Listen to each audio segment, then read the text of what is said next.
My sister told the caseworker, "Take my adopted daughter back. I need to focus on my real child if I'm going to win custody." Paige was 8, clutching a suitcase. "Auntie, does that mean I'm not family anymore?" she whispered. I took her hand. "You're coming home with me." 10 years later, my sister stood on my porch and called Paige, "My daughter." Paige stared at her. "What child? Who is this woman?" My sister went pale, and I knew she hadn't come back to apologize. If stories about the people who stay matter to you, stay with me. 10 years earlier, when Paige was 8, I still thought of myself as her aunt before I thought of myself as anything else. I was 32, single, and protective of my routines, in ways I didn't admit out loud. I liked knowing what time I would leave work, what was in my refrigerator, and whether anyone would be sleeping in the spare room. Allison had a talent for rearranging those plans with a phone call. Sometimes she needed me to pick Paige up from school because she had a meeting with her attorney. Sometimes Owen had a pediatric appointment. Sometimes Eric had changed a pickup time, and Allison said she could not be in 2 places at once. I complained more than once while driving across Columbus in rush hour traffic, but I always went. Paige would climb into my car with her backpack already zipped, buckle herself in, and ask, "Is this okay?"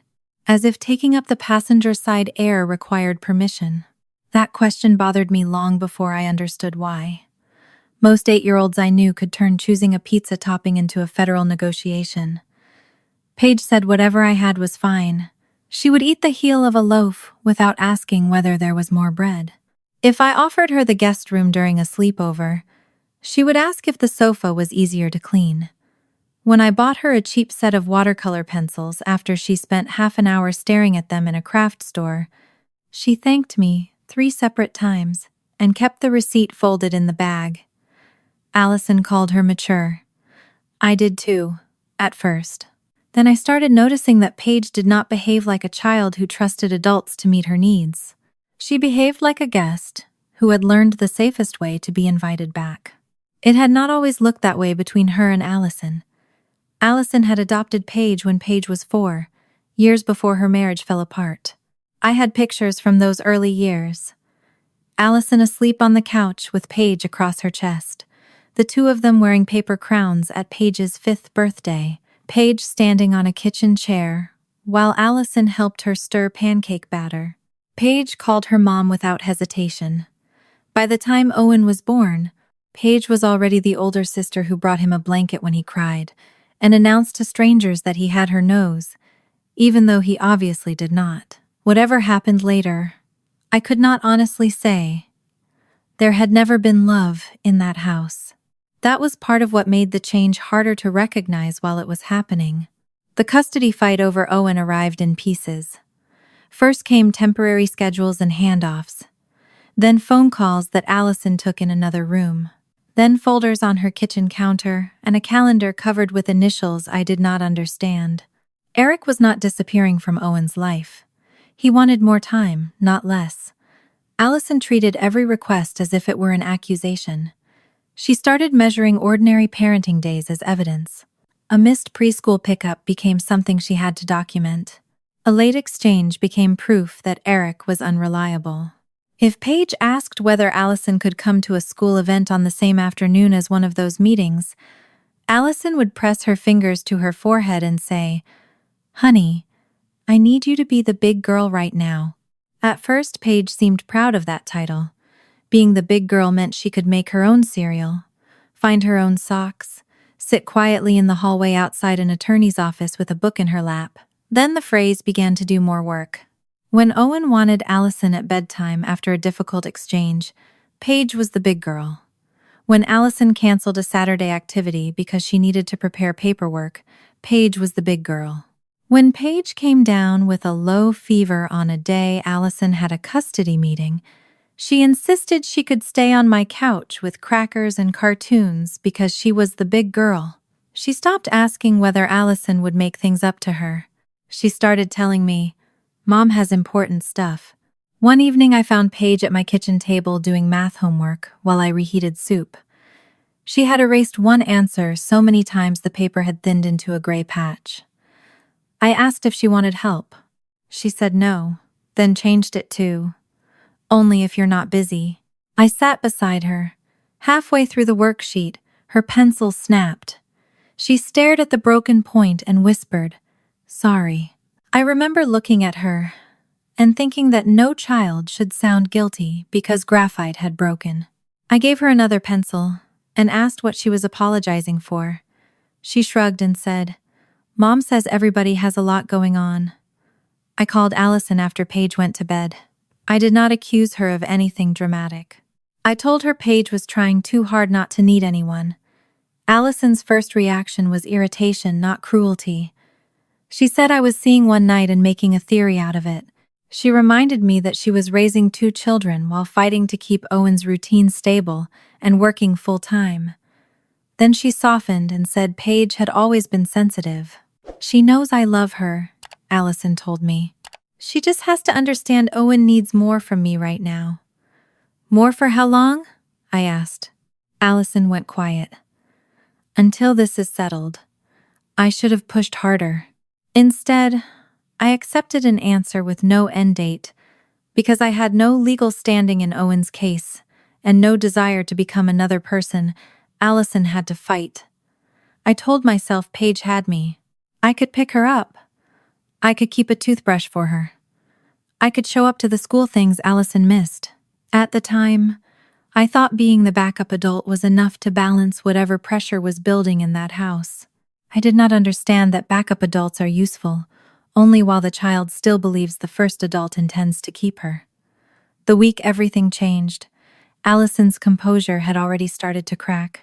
She called me after a meeting connected to Owen's custody case and spoke so quickly I had to ask her twice to slow down. I never learned every detail of what had been said in that room, and I did not need to. The part she repeated was that Owen needed consistency, that evaluators and lawyers were looking at routines, stress, childcare, and the household as a whole. Somewhere between leaving that meeting and calling me, Allison turned consistency into simplify. She started listing things as though she were balancing a spreadsheet. 2 school schedules, 2 sets of activities, Paige's counseling appointments from earlier adoption support, Owen's preschool, attorney fees, work, exchanges with Eric. She said she was exhausted and that every extra complication made it harder to focus on what mattered. I knew which word she had used before she said the next one. "What matters?" I asked. "Owen," she said. "This case is about Owen." "And Paige is what?" "That's not what I mean." But she did not answer the question. I drove to her house the next afternoon because a text exchange was getting us nowhere. Allison looked tired, but she was not frantic. That distinction mattered later. She had made coffee. The kitchen was clean. A yellow legal pad sat beside her laptop with several items crossed out. Owen was with Eric for his scheduled time. Paige was upstairs. Allison told me she had contacted the county agency that had provided post-adoption support in the past and asked what happened if an adoptive parent could no longer maintain placement. I remember gripping the back of a kitchen chair because the sentence sounded clinical enough that my brain resisted its meaning. "You called them about giving up Paige?" "I called them about options." "Does Paige know?" "She knows things may change." I stared at her. "Allison, she is 8. And Owen is 4. That is not an answer." Allison stood and carried her mug to the sink, though it was still half full. She said I did not understand what was at stake. She said Eric's side already wanted to portray her household as unstable and overloaded. She said she could not keep missing work and moving appointments and asking me to cover things. None of that meant a court wanted her to remove Paige. No lawyer had told her to do it. Even through my anger, that was obvious. Allison was taking a demand for stability and building her own solution around it. I told her exactly that. She folded her arms. "You think I haven't thought about this?" "I think you've thought about winning." Her face tightened. "I am trying to keep my son." "You have 2 children." That was when her expression changed not into rage, but into something flatter. It isn't the same. I felt the room narrow around those 4 words. Before I could ask what she meant, footsteps sounded on the stairs. Paige appeared in the doorway wearing jeans and a purple sweatshirt. She looked from Allison to me and immediately read the temperature of the room. Her shoulders drew in. "Am I supposed to go to Aunt Megan's?" Allison told her to go finish packing. I thought I had misheard. Then I noticed the small blue suitcase near the bottom stair. It was the same suitcase Paige used for weekend sleepovers at my place. A cartoon luggage tag hung from the handle, one I had bought her at the airport gift shop after a work trip. It had always been a harmless object, scuffed at the corners, and too small for more than a few days of clothes. That afternoon it looked different because it was standing upright before anyone had agreed where Paige was going. I followed Allison into the living room and kept my voice low. "You already packed her?" "She packed herself. Because you told her to. She needs clothes wherever she stays tonight." The word tonight gave me something to grab. I told myself this was temporary, a cooling-off period, a bad decision that could still be interrupted. Then the doorbell rang. The woman on the porch introduced herself as a county children's services caseworker. Allison had already spoken with her by phone.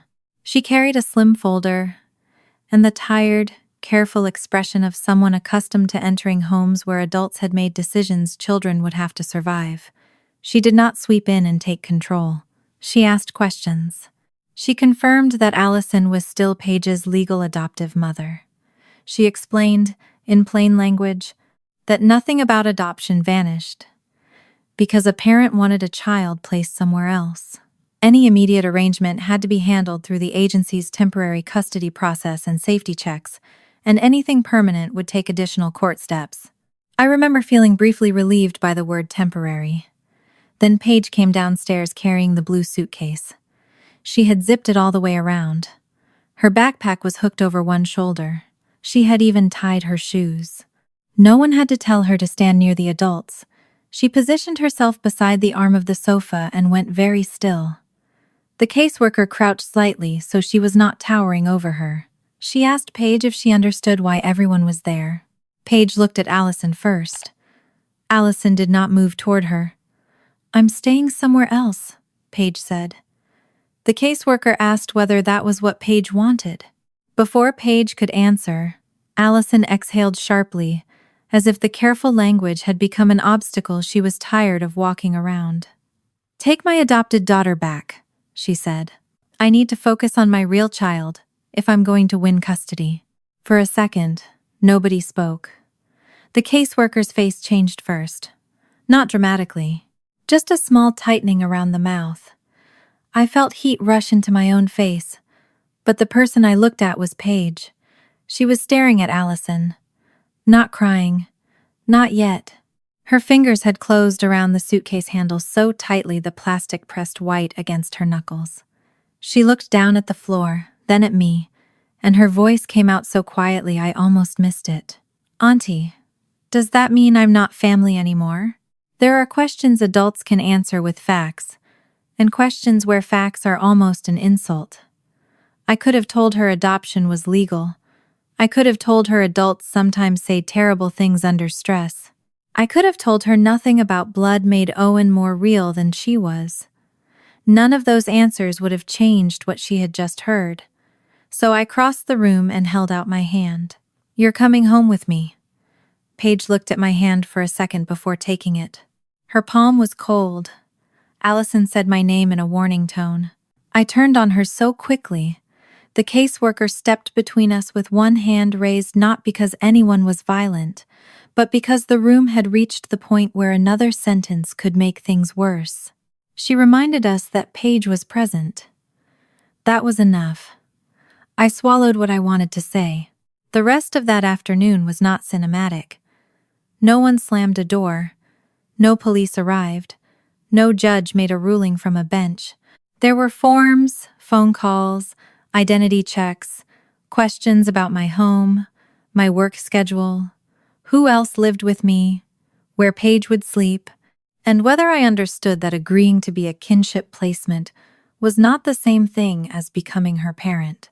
Allison signed a written temporary custody agreement, placing Paige in the agency's temporary custody while the next steps were evaluated.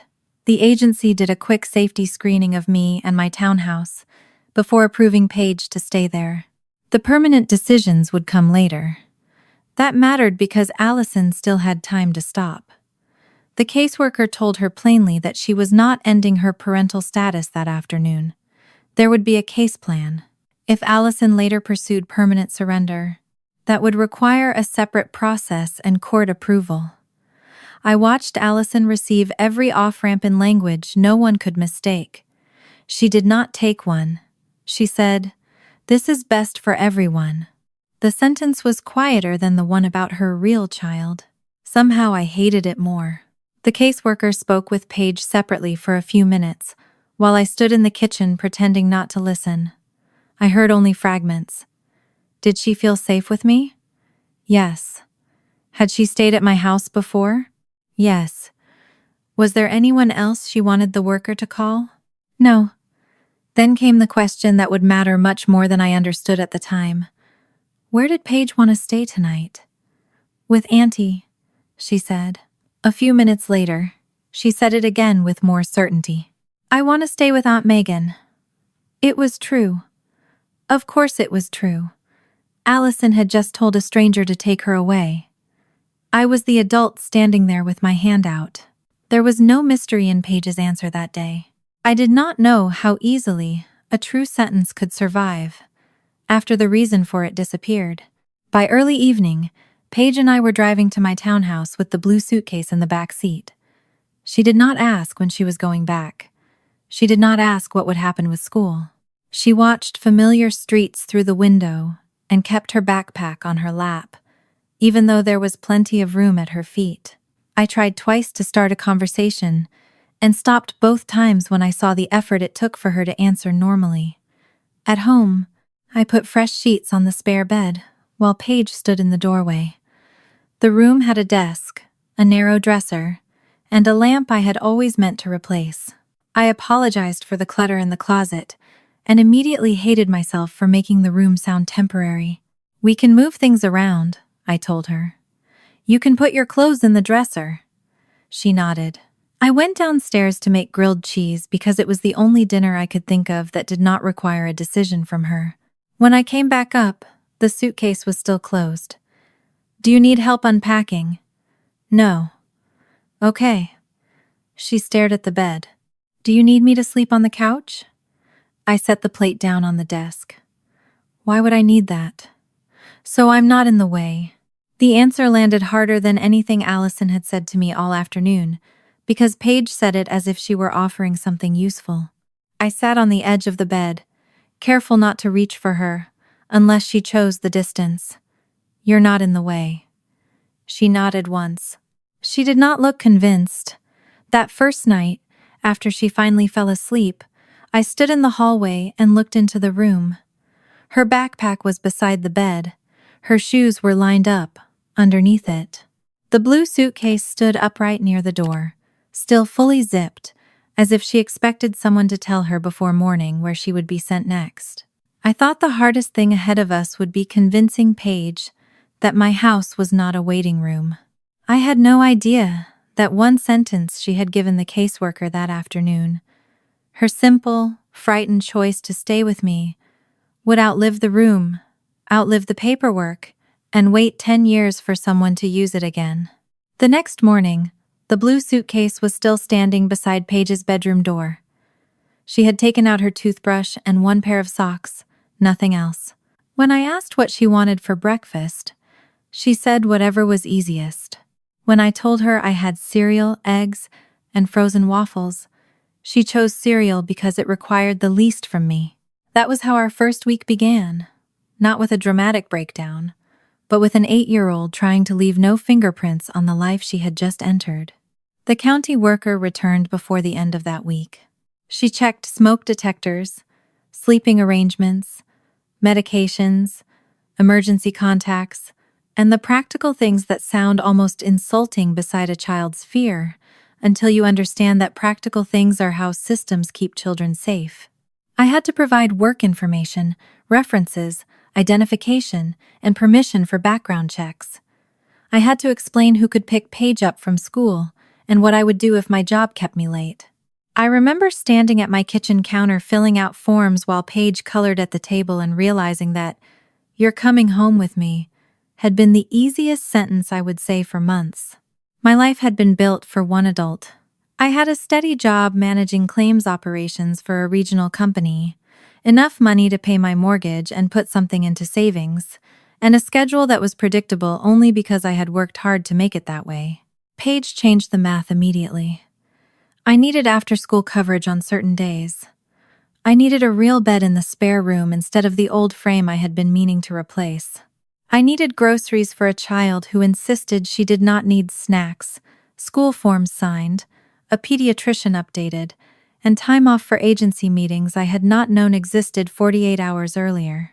None of those things made me regret taking her. They did, however, make the choice real. There were evenings when I sat alone after Paige went to sleep and felt the shape of the life I had lost. I had not planned to become a parent at 32. I had not saved vacation days for home visits or learned which toothpaste an 8-year-old would tolerate because the mint was too spicy. Once, after I discovered I had missed a work deadline because I had spent half the afternoon on the phone with the agency and Paige's school, I shut myself in the bathroom and thought, with immediate shame, I didn't ask for this. The thought lasted maybe 5 seconds. The guilt lasted much longer. Then I walked out and found Paige wiping the kitchen counter with a paper towel because she had spilled 3 drops of water near the sink. She apologized before I had even asked what happened. That was the pattern that kept me from romanticizing either of us. I was not endlessly patient, and she was not endlessly grateful. We were 2 people trying to build a household after one of us had been told she was removable. Allison could still have changed the course of things during those early weeks. The temporary arrangement did not erase her legal status, and the agency never pretended it did. She received a case plan, meetings, explanations, and repeated opportunities to decide whether she wanted Paige returned to her care. I knew about those opportunities because some of them required coordination with me. Each time, I expected a phone call in which my sister would finally say she had panicked, that she had made an unforgivable choice under pressure, that she wanted to repair what she had broken. The call never came. When Allison did contact me, she kept her voice controlled and her language clean. She asked whether Paige was attending school, whether I had gotten the medication list, whether the agency needed anything else from her. She did not ask whether Paige cried at night. She did not ask whether Paige still slept with the hallway light on. Once I told her Paige had asked if she was allowed to leave a pair of shoes by the front door, and there was a pause so long I thought the call had dropped. Then Allison said, "She was always more comfortable at your place." It was the first time I heard the new version. Not, "I sent her away." Not, "I chose Owen." She was more comfortable with you. At the time, I did not challenge every word. My priority was not preserving a future record. It was getting Paige through Tuesday without making her feel that every adult conversation was another trial about where she belonged. I told Allison that comfort was not the same thing as choosing to lose a mother. Allison said she was not going to argue with me and ended the call. The agency paperwork moved slowly enough that I stopped expecting any single meeting to decide our future. There were home visits, case plan reviews, and conversations about whether the placement could safely continue. Allison eventually told the agency she intended to make the separation permanent. The language still did not match the violence of what Paige had heard that first day. Permanent surrender sounded like an administrative category. To Paige, it meant the person she had called mom was not coming back for her. The juvenile court approval came after more process than I could have summarized for anyone at the time. I remember the waiting room more clearly than the legal explanation. Beige walls, a vending machine that hummed too loudly, Paige swinging her feet above the floor because they did not reach. I had brought a folder full of documents. Paige had brought a paperback book and read the same page for 20 minutes. Allison was there for the parts where she was required to be. She did not make a scene. She did not suddenly plead for forgiveness. She confirmed her decision. That mattered to me because it destroyed the last excuse I had been saving for her. The woman in my sister's living room had been under pressure. The woman who later signed permanent papers had had time. After the surrender was approved, my path to becoming Paige's legal mother was still separate. I completed the home study, provided financial information, answered questions about discipline, support systems, work, housing, and why I wanted to adopt a child who was already my niece. The question irritated me the first time I heard it. Then I understood why it had to be asked. Love did not make me automatically qualified, and being furious at Allison was not a parenting plan. My answer changed over those months. At first I would have said Paige needed someone who would not send her away. Later I understood that was only the floor. She needed a parent who could be angry without threatening belonging, tired without making her responsible for the exhaustion, and imperfect without making her wonder whether she caused the imperfection. I was not sure I could be all of that. I was only sure I wanted to keep trying. The adoption was finalized months after the afternoon with the suitcase. There was no triumphant speech. There were documents, signatures, a judge who asked enough questions to make sure I understood the permanence of what I was asking for, and Paige sitting close enough that our sleeves touched. When it was over, I was legally her mother. She still called me Aunt Megan. I never asked her to change it. For a long time, the blue suitcase remained partly packed. Not fully. That would have been easier to notice. She unpacked school clothes and pajamas, but left a folded sweatshirt, underwear, a toothbrush still in its plastic travel case, and a small stuffed rabbit inside. Every few weeks I would find the zipper closed again, after I had thought she was finally done with it. I stopped asking her to empty it. I put a basket in the closet for the things she chose to leave out, and I let the suitcase stay where she wanted it. Her fear showed itself in smaller ways, too. She asked before opening a new box of cereal. She tried to return birthday money to me because I had already spent enough. When she got a good report card, she watched my face before she looked at the grades herself. I learned not to praise her for being easy. I praised the work, the courage, the jokes she told badly, the mess she made while baking brownies. I tried to make ordinary inconvenience safe. I did not always succeed. About 3 years after she came to live with me, when Paige was 11, she lied about finishing a school assignment. It was not a tragic lie. She had told me the project was done so she could go to a friend's house. Then I received an email from her teacher saying it had not been turned in.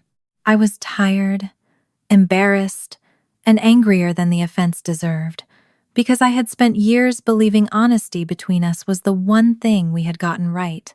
I told her she was grounded for the weekend and sent her upstairs. She did not argue. That should have warned me. An hour later, when I had cooled down enough to talk instead of lecture, I went to her room. The blue suitcase was open on the bed. Paige had folded 3 shirts into it, with the same care she used when helping me put away laundry. Her toothbrush was on top. She was kneeling beside the dresser, deciding which socks to take. I stopped in the doorway. "What are you doing?"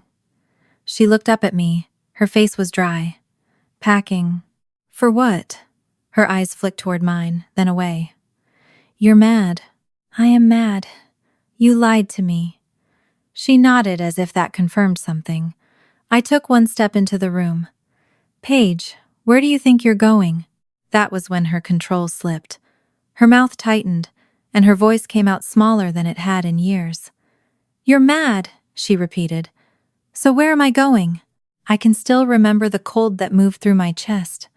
3 years of breakfasts, homework, dentist appointments, flu nights, school concerts, and ordinary Tuesdays had not erased the rule she had learned at 8. In her mind, adults got angry, children became inconvenient, and inconvenient children were moved. I sat on the floor because standing over her felt wrong. "You're grounded," I said. "You're not homeless." She stared at me.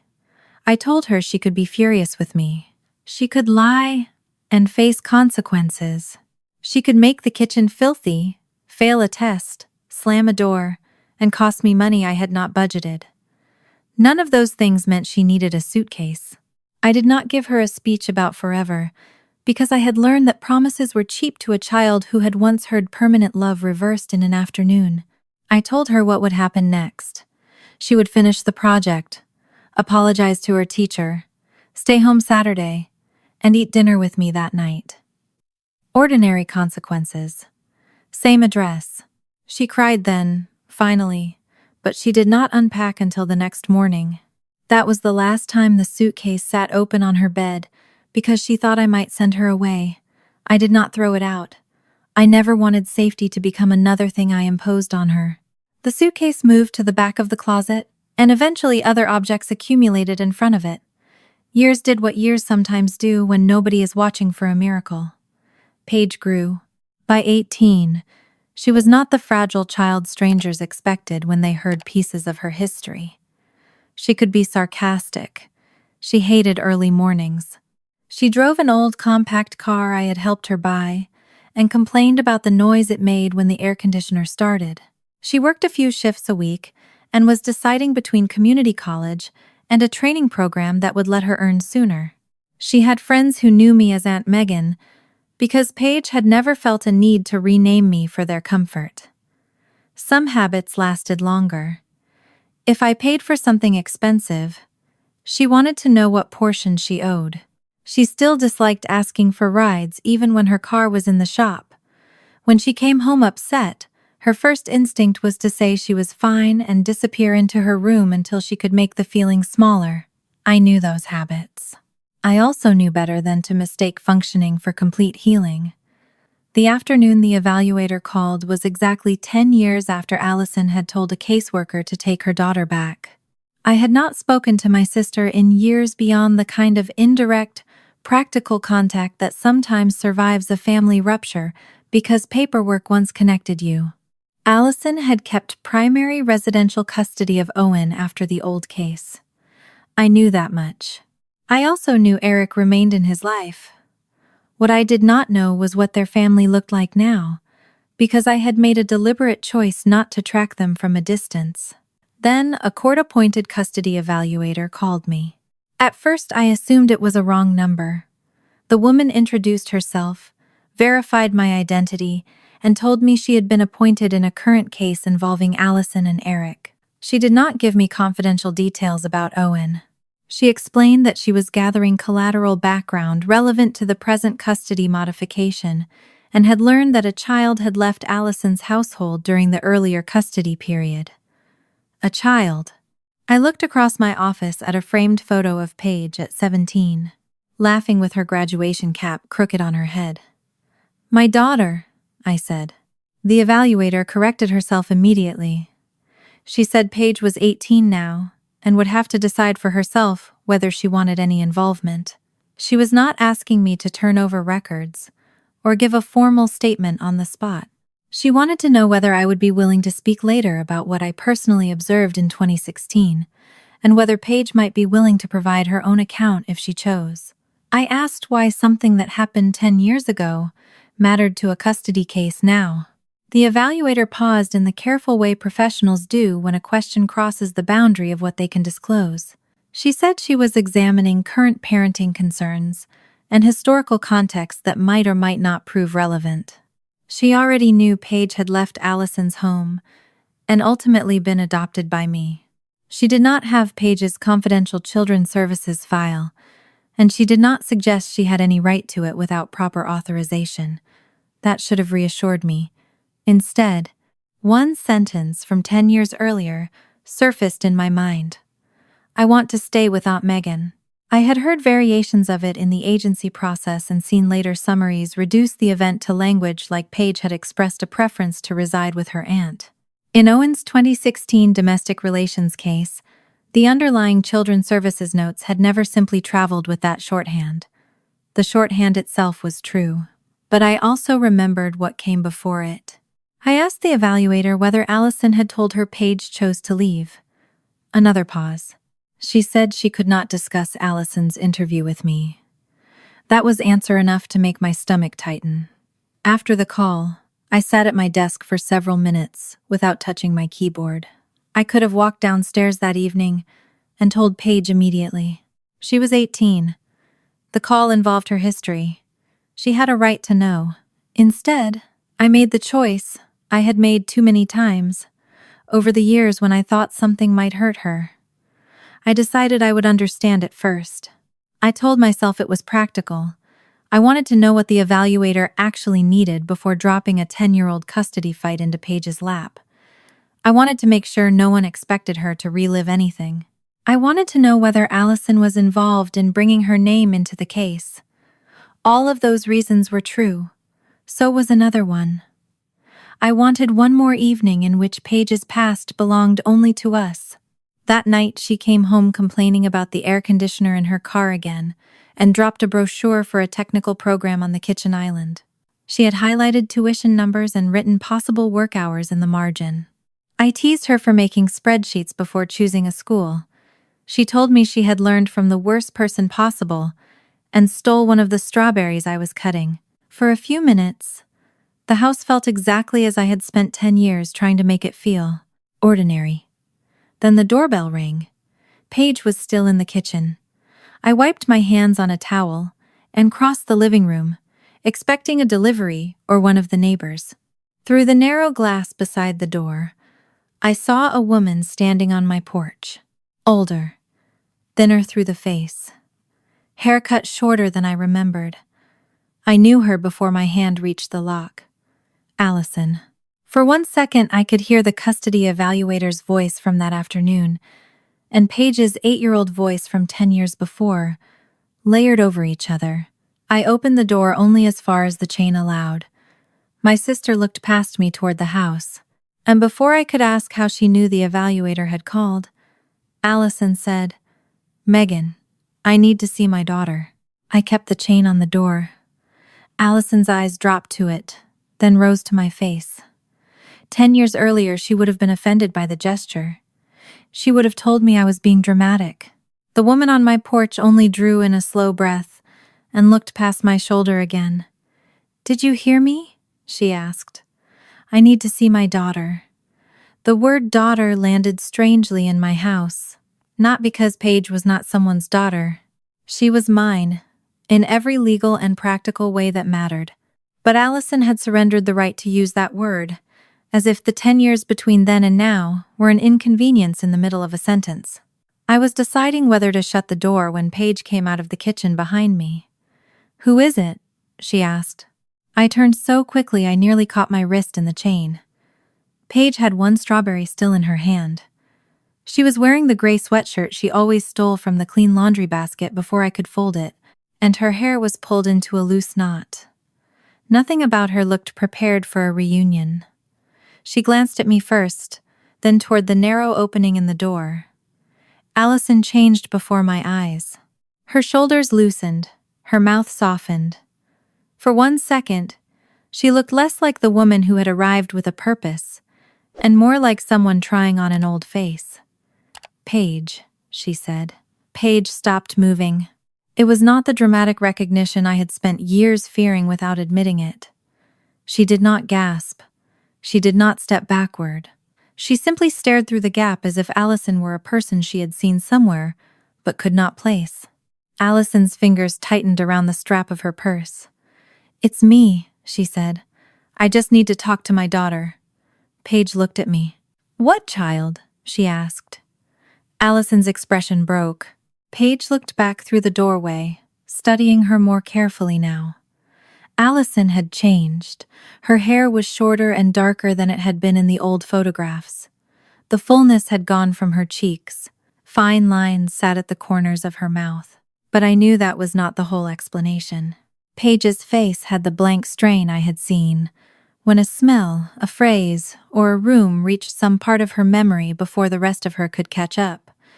She rubbed her thumb against the side of her index finger.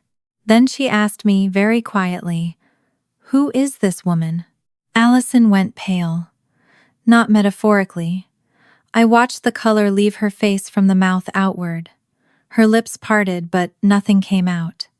She had come to my porch expecting resistance from me. She had prepared for anger, maybe for accusation. She had not prepared to be looked at by the child she once called hers, and find no automatic claim waiting for her. For several seconds, none of us moved. Paige frowned as if irritated with herself. "I know the voice," she said, more to me than to Allison. That was enough to make Allison inhale sharply. I put one hand behind me without looking away from the porch. Paige touched my wrist. It was the same reflex we had developed when she was young. Not clinging, not asking to be held, just establishing that I was there. "Allison," I said. Paige's fingers went still on my wrist. The name did more than the face had. Her eyes narrowed. Something passed across them, not a complete memory, not recognition in the ordinary sense, but discomfort with a shape around it. She stared at Allison again, and then took one step back. Allison saw it too. "I don't want to upset you," she said quickly. Paige gave a short, humorless breath. "That's a weird thing to say from the porch." It was such a Paige response that part of me almost laughed. Instead, I felt the familiar impulse to get between her and anything that might hurt her. I had spent 10 years getting very good at closing doors. "This isn't a good time," I said. Allison looked at me. "It's been 10 years. There was never going to be a good time. Then why tonight?" Allison said her attorney had been told the evaluator was contacting people connected to the old household history. She did not know exactly what the evaluator had said to me, she claimed, only that my name and Paige's had surfaced as possible collateral contacts. That answered the practical question of how she had arrived so quickly without answering the more important one. Why a 10-year absence suddenly required a same-day visit.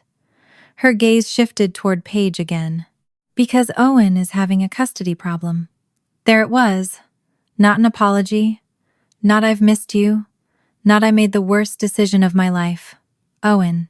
Paige looked at me, and I hated that she could see from my face that I had heard something about this before she had. "You knew?"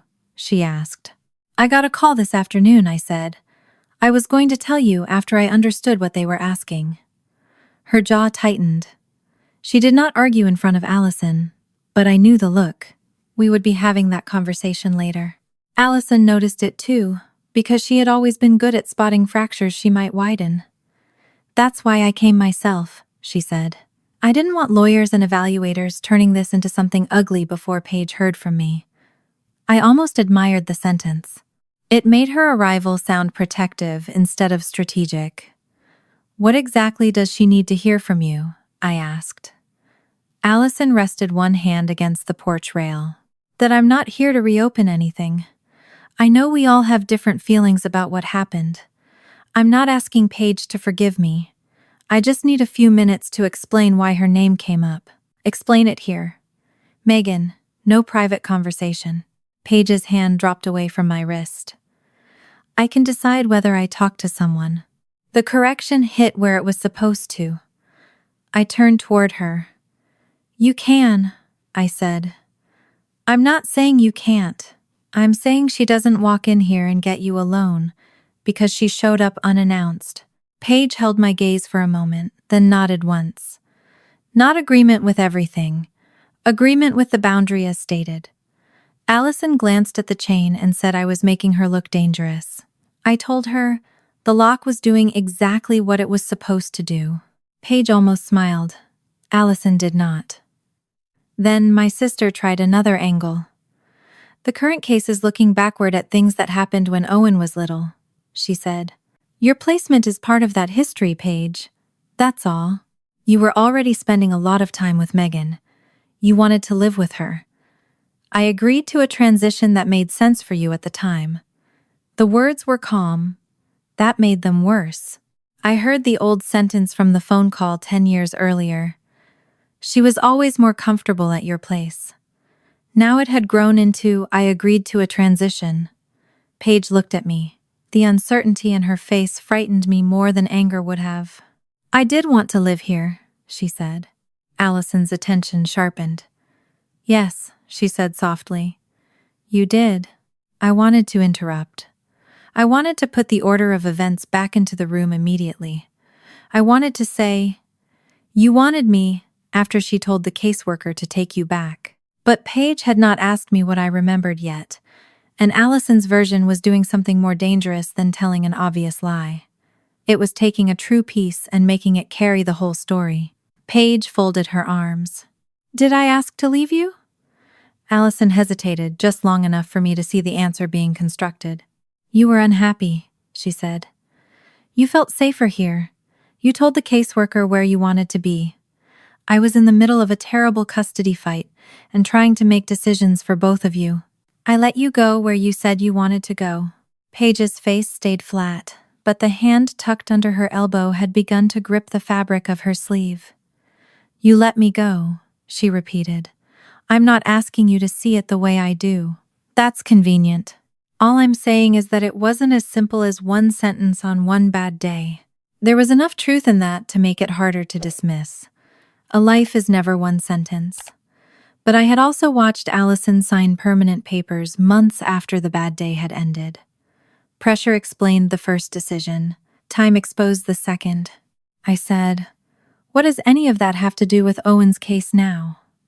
Allison's eyes came back to me. "The evaluator wants context." "That isn't an answer. It's the answer I can give without discussing a minor's private case on your porch." Again, strategically sound. She was not going to hand me details. I could later say she should not have shared. Paige asked, "Do you need something from me?" Allison looked at her for a long moment. "I need the record to be accurate." I almost laughed at the choice of words. Paige did not. "Meaning?" "Meaning that if someone asks whether you wanted to live with Megan, I need you not to let 10 years of anger turn that into something it wasn't." I felt Paige stiffen beside me. "That sounded a lot like telling her what to say," I said. "No, it sounded like asking her to tell the truth. Then put the question in writing." Allison blinked. "What?" "If there is something Paige is being asked to confirm, send it in writing. Through your attorney if that's where this is headed. She can review it, she can get her own advice. No doorstep statements, no documents handed over. No private conversation because you suddenly decided tonight was family reunion night. Megan, you're making this hostile." "No, I'm making it clear." Allison looked at Paige, appealing past me now. "Is that what you want?" Paige was quiet. I forced myself not to answer for her. Finally, she said, "I don't know what I want, because I don't know why you're here." For the first time, Allison looked genuinely tired. Not defeated, tired. She glanced toward the driveway, as if measuring how much more she could accomplish tonight. Then she reached into her purse. My body tensed before I saw what she was taking out. A business card. She held it through the narrow opening, and I took it before Paige could. "My attorney's information," she said. "I'll have them send something. I'm not trying to drag Paige into court." Paige's eyes lifted at that phrase. "Court?" Allison closed her eyes for half a second, annoyed with herself. "There is a custody case. You already know that now." "No," Paige said. "I know there is a custody problem. That's not the same thing." Allison looked at me as if the distinction were my fault. I said, "Send the request." She stayed another second, looking at Paige. "I'm sorry this is how you saw me again," she said. Paige's face changed slightly, not softened. If anything, it became more guarded. "This is how you came," she replied. Allison flinched. Then she turned and walked down the steps. I closed the door and slid the deadbolt into place. For a few seconds, the only sound in the house was the hum of the refrigerator from the kitchen and the faint scrape of Allison's car tires as she backed out of the driveway. Paige stood behind me with her arms still folded. I expected the first question to be about Allison. It wasn't. "You were going to tell me after you understood it?" she asked. I leaned back against the door. Yes. Why? Because I didn't know what they wanted.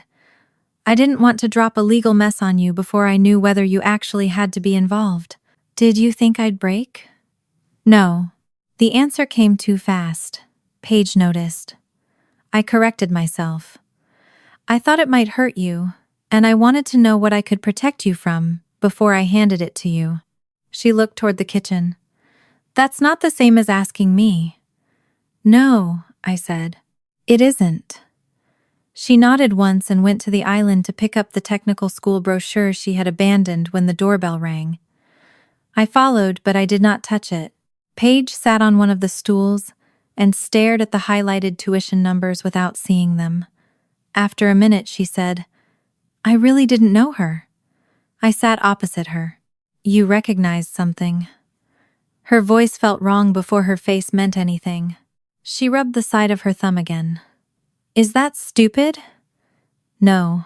I remember a voice saying my name when I was little. I remember perfume sometimes. I remember being in a car and somebody tapping the steering wheel. But if you had shown me her picture yesterday, I don't know if I would have said that was my mom. I did not correct the word mom. I did not claim it for myself either. Memory isn't a test, I said. Paige gave me a look. That sounds like something you read on a therapist's poster. Fine. Then memory is weird and unfair. That sounds more like you. The small joke loosened something between us, but only a little. She looked back toward the front door. She called me her daughter. Yes. Is she legally anything to me? No, not since the surrender and my adoption were finalized. So why say it like that? I knew what I thought.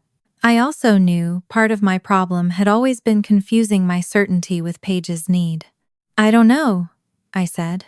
Maybe because that's how she still thinks of you. Maybe because she thought the word would open the door. Maybe both. Paige was quiet again. Then she asked the question I had been hoping she would not ask yet. Did I want to leave her? I took my time before answering. You told the caseworker you wanted to stay with me. That's not what I asked. No. She waited. I could have told her everything I remembered. I could have replayed the room, the suitcase, the exact order.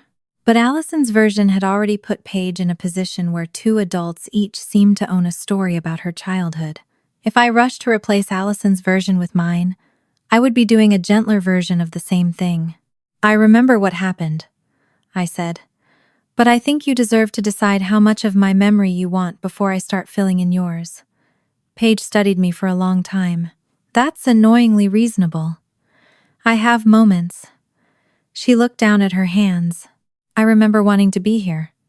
I know. I remember the blue suitcase. My chest tightened. And I remember being scared I'd have to go somewhere else after. She frowned. But the middle is foggy. I said nothing. She looked up. Was she right that I was already happier here? You were comfortable here. You stayed here a lot. That's not an answer either. No, it isn't.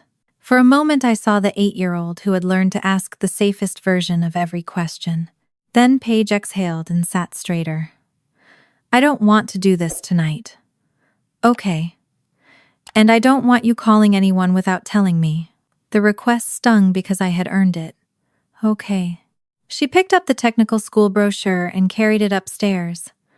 I stayed in the kitchen with Allison's attorney's business card on the island, between two strawberry tops.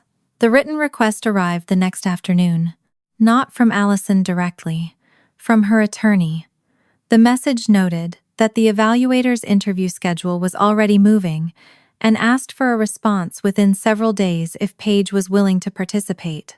It was not a court order, and did not pretend to be one, but it changed the problem from a woman on my porch into something with a clock attached. Ignoring Allison no longer meant the issue disappeared. It meant other people could keep talking about Paige's history while Paige remained silent. It was carefully phrased, polite, and short enough that every word felt selected. It said Paige's historical placement had become relevant to the current evaluation and asked whether she would be willing to confirm several factual points. No accusation, no threat. No demand that she call Allison her mother. One sentence did most of the work. Paige had, the draft said, expressed a clear preference to leave Allison Reed's home and reside with Megan Mitchell. I read it twice, then a third time. Nothing in that sentence was obviously false. That was the problem. Paige came downstairs when I told her the email had arrived. I turned the laptop toward her and moved my hands away from the keyboard. She read the full message silently. Her expression barely changed until she reached that sentence. Then she read it again. "I said that?" she asked. "You told the caseworker you wanted to stay with me." She looked at me. "So I did." I felt the old room rising in my memory. The caseworker, Allison's face, Paige's white knuckles around the handle of the suitcase, but I kept my mouth closed. Paige tapped one finger against the screen. "But I did want to live with you," she said. "Yes." Her eyes stayed on the sentence. "If that sentence is true," she asked, "what exactly does she need from me?" Paige's question stayed between us longer than the email deserved. "If that sentence is true," she had asked, "what exactly does she need from me?" The honest answer was that I did not know yet. I knew what Allison wanted the sentence to look like once it existed outside our kitchen. I knew she wanted a clean line. Paige wanted to leave. Allison allowed it. Everyone moved on. What I did not know was how much weight anyone in Owen's current case would actually give that line, or whether signing anything would place Paige in the middle of a custody fight she had spent 10 years avoiding. So this time I did what I should have done before the evaluator ever called me. I asked Paige what she wanted to do next. She did not answer immediately. She read the draft again, then closed my laptop without clicking anything. "I want to know what signing it actually means," she said. That was different from wanting to sign it.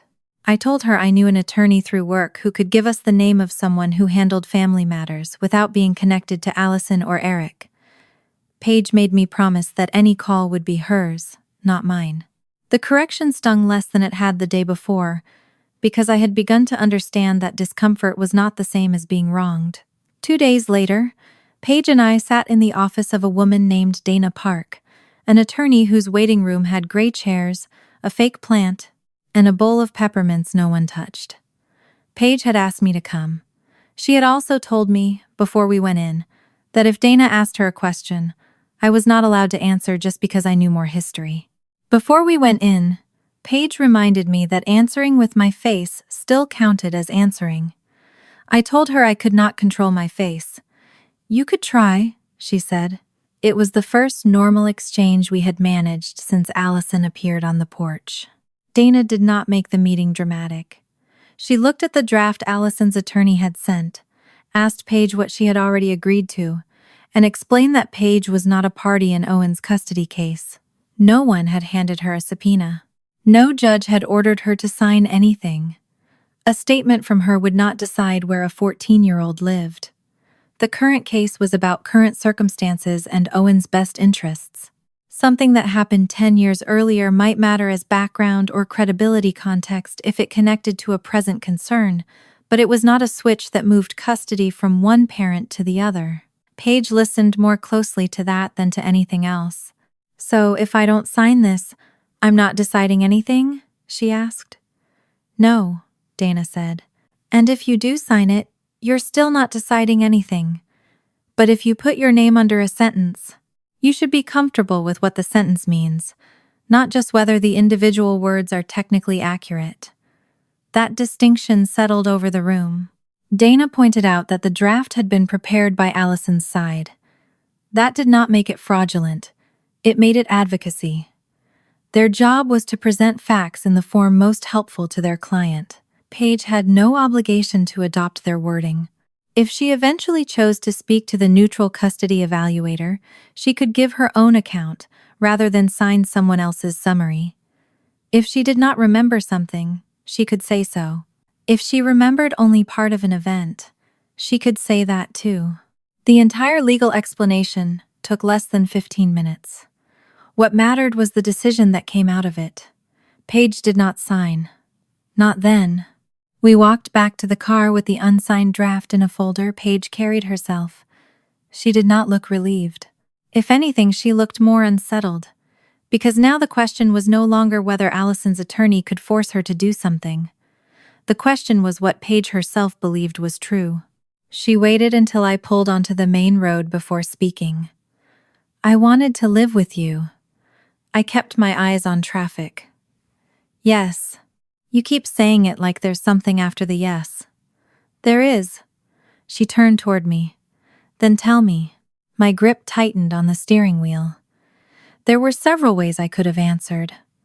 I could have given her the entire scene exactly as I remembered it.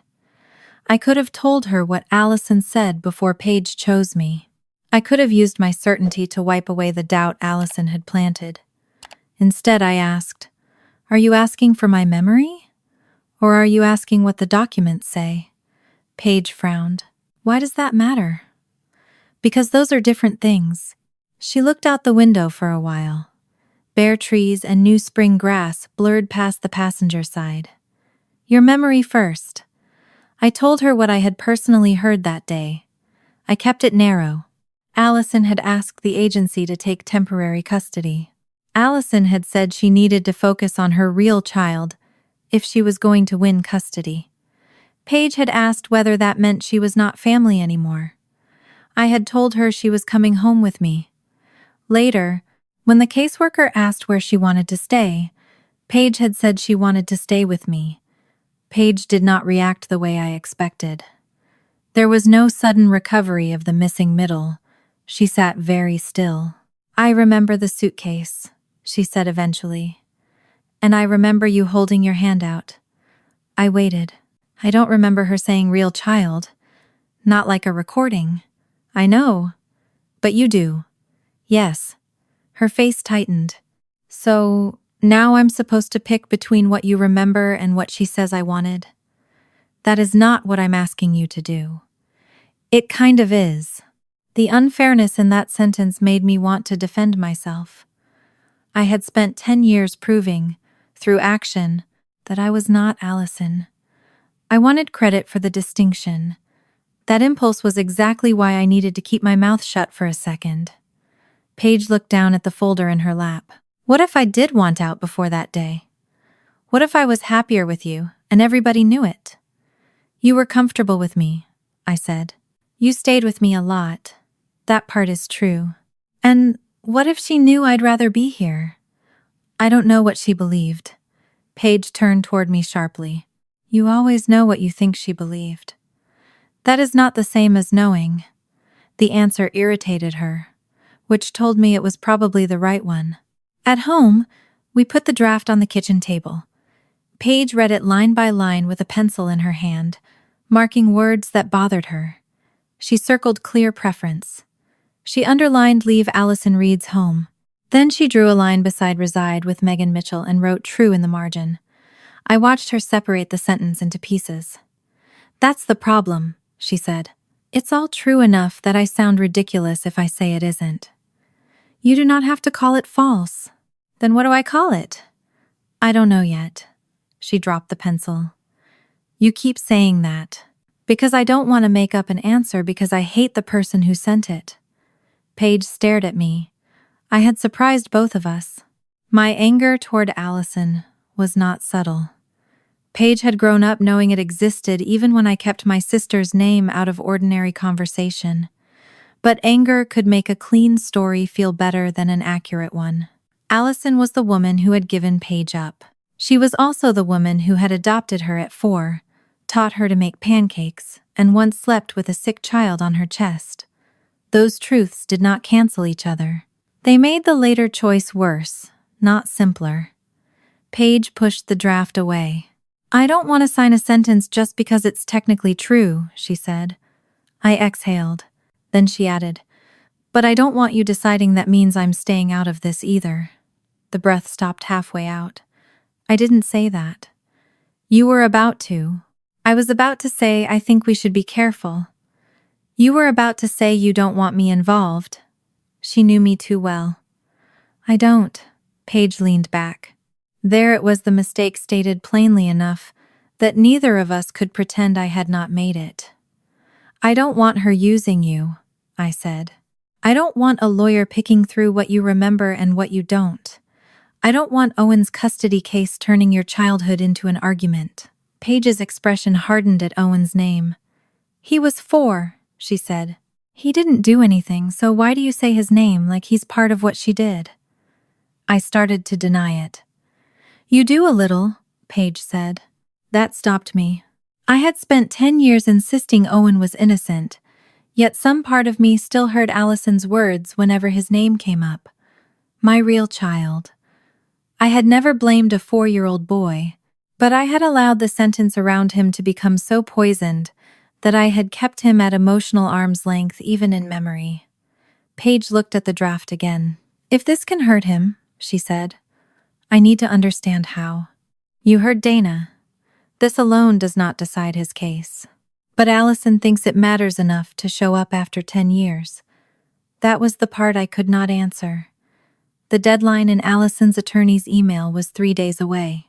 On the second day, another message came through Dana. Allison's side was not demanding a signature. Instead, they asked whether Paige would permit one short communication from Allison, routed through counsel, addressing why the statement mattered. Dana told Paige she could say no. Paige said yes to one written message. No call, no visit, no direct reply required.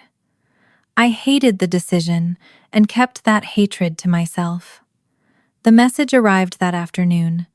Allison did not waste words on apology. She wrote that the current custody evaluation was looking at whether events from Owen's early childhood showed anything relevant about her parenting now. She said Eric's side was trying to give the old placement a meaning it had never had. She wrote that Paige had been unhappy, had wanted to live with me, and had in fact built a stable life in my home. Then she shifted. Whatever you think of me, she wrote, Owen should not lose his home because of one bad day 10 years ago. Paige stopped reading. I knew because her eyes stopped moving. There were several more sentences beneath it, but that one had already done what Allison intended. I came around the kitchen island slowly. Paige. Don't. I stopped. She read the rest. Allison said she was not asking Paige to lie. She said she was asking her not to let anger turn a voluntary transition into evidence that Allison had been a dangerous or unstable parent. She said Owen had already lived through enough conflict between his parents.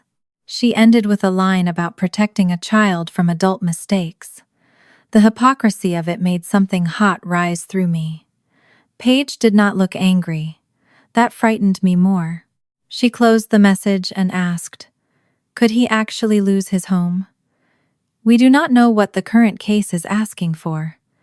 That isn't what I asked. I forced myself to slow down. A custody modification can change where he lives most of the time. But your statement would not do that by itself. By itself. No, so it could be part of it. It could be part of what an evaluator looks at. She folded her arms over her stomach. I recognized the posture. Paige did it when she was trying to take up less physical space without realizing she was doing it. He was 4, she said again. This time it was not an argument with me. It was a fact she was placing in front of herself. I remembered her at 8, bringing Owen his blanket, telling strangers he had her nose. The child Allison had used as a category reel had been a little boy who had never asked to be placed above his sister. Paige stared at the dark laptop screen. What if I just signed the part that says I wanted to live with you? I felt my whole body resist. No. Her head came up. The word had come out before I could stop it. You mean no. I don't think you should make this decision because Allison put Owen's home in the same sentence as your guilt. Paige's eyes flashed.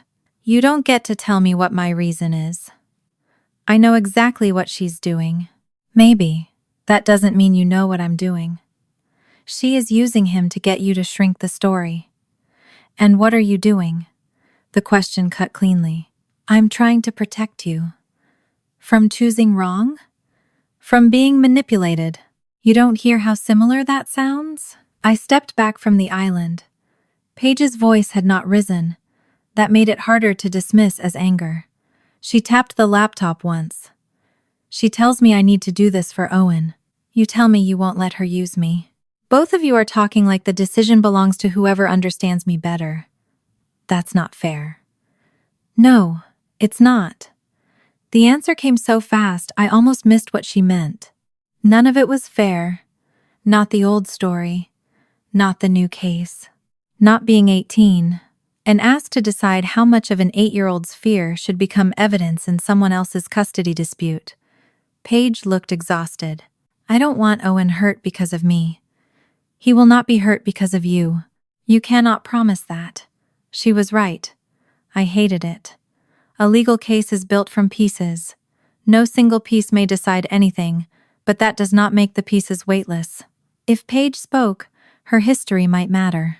If she stayed silent, Allison's version might remain the easiest version available. Neither choice came with clean hands. Paige opened the draft again. For the first time, she did not look at it as Allison's document. She looked at it as a possible tool she could choose to use. What if I changed the wording? She asked. To what? I don't know. Something smaller. My stomach tightened. She was not planning to lie. That was what made Allison's strategy so effective. Paige was considering reducing her own history to the safest uncontested fact, because she believed doing less harm was the same thing as doing right.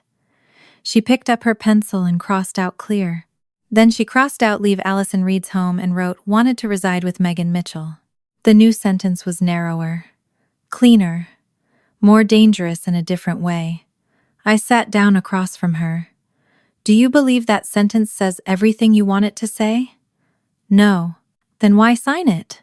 Because maybe I don't need everything I feel to be part of his case. That was not weakness. It was judgment. It was also exactly where her oldest wound could hide. Make yourself smaller, need less, remove the difficult part, and maybe everyone else gets to stay safe. I wanted to tell her that. Instead, I asked, if Owen were sitting here, what would you want him to know? Paige looked at me for a long time. That none of this was his fault. Anything else? I don't know him. The answer hurt in a way neither of us commented on. She had loved him once. She had no right to pretend 10 years of absence could be repaired by biology or memory. He was 14, somewhere across town, and to Paige, he was both a little boy in fragments and almost a stranger. That evening she did not sign anything, but she did not reject the idea anymore either. For the first time since Allison appeared, Allison had gained ground. Not because Paige trusted her, because Paige cared about someone Allison could place between them. The next morning, Dana called. The custody evaluator had begun scheduling the remaining collateral interviews. If Paige wanted her own account considered, rather than simply responding to Allison's draft, she would need to decide soon whether to speak with the evaluator. There was no emergency deadline that day, but the window was narrowing. Paige listened on speaker with me, sitting several feet away. When the call ended, she said, "Everybody keeps telling me I have a choice, but every choice seems to close something. That is usually how real choices work." She gave me a tired look. Inspirational. I try. She almost smiled. Then her phone buzzed on the table. She glanced down. The smile disappeared. The number was not saved. At first I assumed it was Allison. Paige did too. I could tell by the way her shoulders went rigid. But the message was short, and whoever wrote it did not sound like a 45-year-old woman trying to control legal wording. Paige read it once. Then she stopped breathing for a second. "What?" I asked. She turned the phone toward me. The message said, "I'm Owen. Did you really leave us?" I looked at Paige. Allison had spent days trying to keep control of what each child believed about the other. We did not know it yet, but she had just made the mistake that would bring them into the same story. For almost a minute, Paige did not touch the phone. Owen's message stayed on the screen between us. "I'm Owen. Did you really leave us? The question was so simple, it made everything around it look complicated. Paige had spent 2 days worrying that something she said might hurt a 14-year-old boy she barely knew anymore. Now that boy was asking whether she had been the one who walked away. I watched her face, trying not to let mine answer for her. 10 years earlier, Owen had been a round-cheeked 4-year-old who followed Paige through Allison's kitchen and called after her when she moved too fast. Paige had not spoken his name much after coming to live with me, but that did not mean he had vanished. Some memories survived without a story attached to them. She remembered cutting the crust from sandwiches because he complained it was too brown. She remembered him refusing to sleep unless someone checked under his bed. Once, years ago, she had woken from a dream and told me she could hear a little boy calling, "Sissy," from another room. By morning she had insisted it meant nothing. Now the little boy had a phone number, a current face somewhere, and a question. "Do you want me to leave the room?" I asked. Paige shook her head. Then, after a second, she said, "I want you not to tell me what to write. I can do that." She gave me a look that said she was reserving judgment. Her thumbs hovered over the keyboard. She typed something, deleted it, typed again, and finally sent. "I don't know how to answer that in one sentence. What did Mom tell you?" She stared at the word Mom before she sent it. I noticed, because she noticed. It was not loyalty. It was simply the word Owen would understand. The reply came several minutes later. Paige read it silently, then handed me the phone. Owen said Allison had always told him Paige had wanted to live with me. When he was little, the explanation had been that Paige was happier at Aunt Megan's house, and that Allison had done the hard thing by respecting what she wanted. As he got older, the story acquired more edges. Paige had not adjusted well. Paige and Allison had fought. Paige had wanted a different family. Allison had let her go, rather than force her to stay somewhere she did not want to be. There was no mention of a suitcase. No mention of a caseworker standing in Allison's living room. No mention of real child. Paige set the phone down. She told him I wanted a different family. I heard the anger before I saw it. Not loud anger. Paige's anger usually arrived as stillness. I didn't know she told him that. Did I? No. She looked at me sharply. I corrected myself before she had to. Not that I ever heard. You said you wanted to stay with me after she told the caseworker to take you back. That is what I personally remember. Paige pressed her palms against the edge of the table. So he grew up thinking I picked you instead of them. I think that's what he's telling you. Her phone buzzed again. This time Owen wrote that Allison had mentioned Paige because the custody evaluator was asking about old family history. She had said Eric was dragging Paige into the case and might try to use her against her. Owen had asked why Paige could be used against anyone if she had simply chosen to live somewhere else. Allison had told him he did not understand what adults did in custody fights. That contradiction bothered him enough to ask Eric how to reach Paige. Eric helped him get a current number through the proper contact trail from the case. Allison had put Paige back into Owen's vocabulary because she was trying to control what he would think if her name surfaced. Paige read the message twice. She could have just not brought me up. I did not answer. Silence had never been Allison's strength when someone else might decide what something meant. Paige asked Owen whether he wanted to talk instead of text. His response came quickly. Yes, but not at Allison's house. That detail changed the room. I asked Paige what she wanted. She said she would meet him if Eric knew, and if we did it somewhere public. My first instinct was to say I would arrange everything. I felt the old machinery start up inside me location. Exits. Who would sit where, whether Allison knew, whether an attorney should be told. Then Paige looked at me, and I remembered the conversation at our kitchen island. What do you want from me? I asked instead. Come with me, she said. But don't run it. The next afternoon, we met at a coffee shop attached to a public library on the north side of Columbus. Eric brought Owen. I had not seen him in years. He looked older and wary in the way people look when every ordinary choice is being interpreted by attorneys. He told Paige he was glad she had agreed to meet. Then he told me Owen had asked for the meeting. He had only driven him, and he would stay nearby without telling him what to say. That was enough for me. Owen came in behind him, carrying a hoodie over one arm, even though the day was warm. He was taller than I expected. Of course he was. Somewhere in my mind I had kept him 4 years old, because that was the last version I had known. The boy in front of us had Allison's dark eyes and Eric's long face. He looked at Paige, then stopped so abruptly that someone behind him had to move around. Paige stood.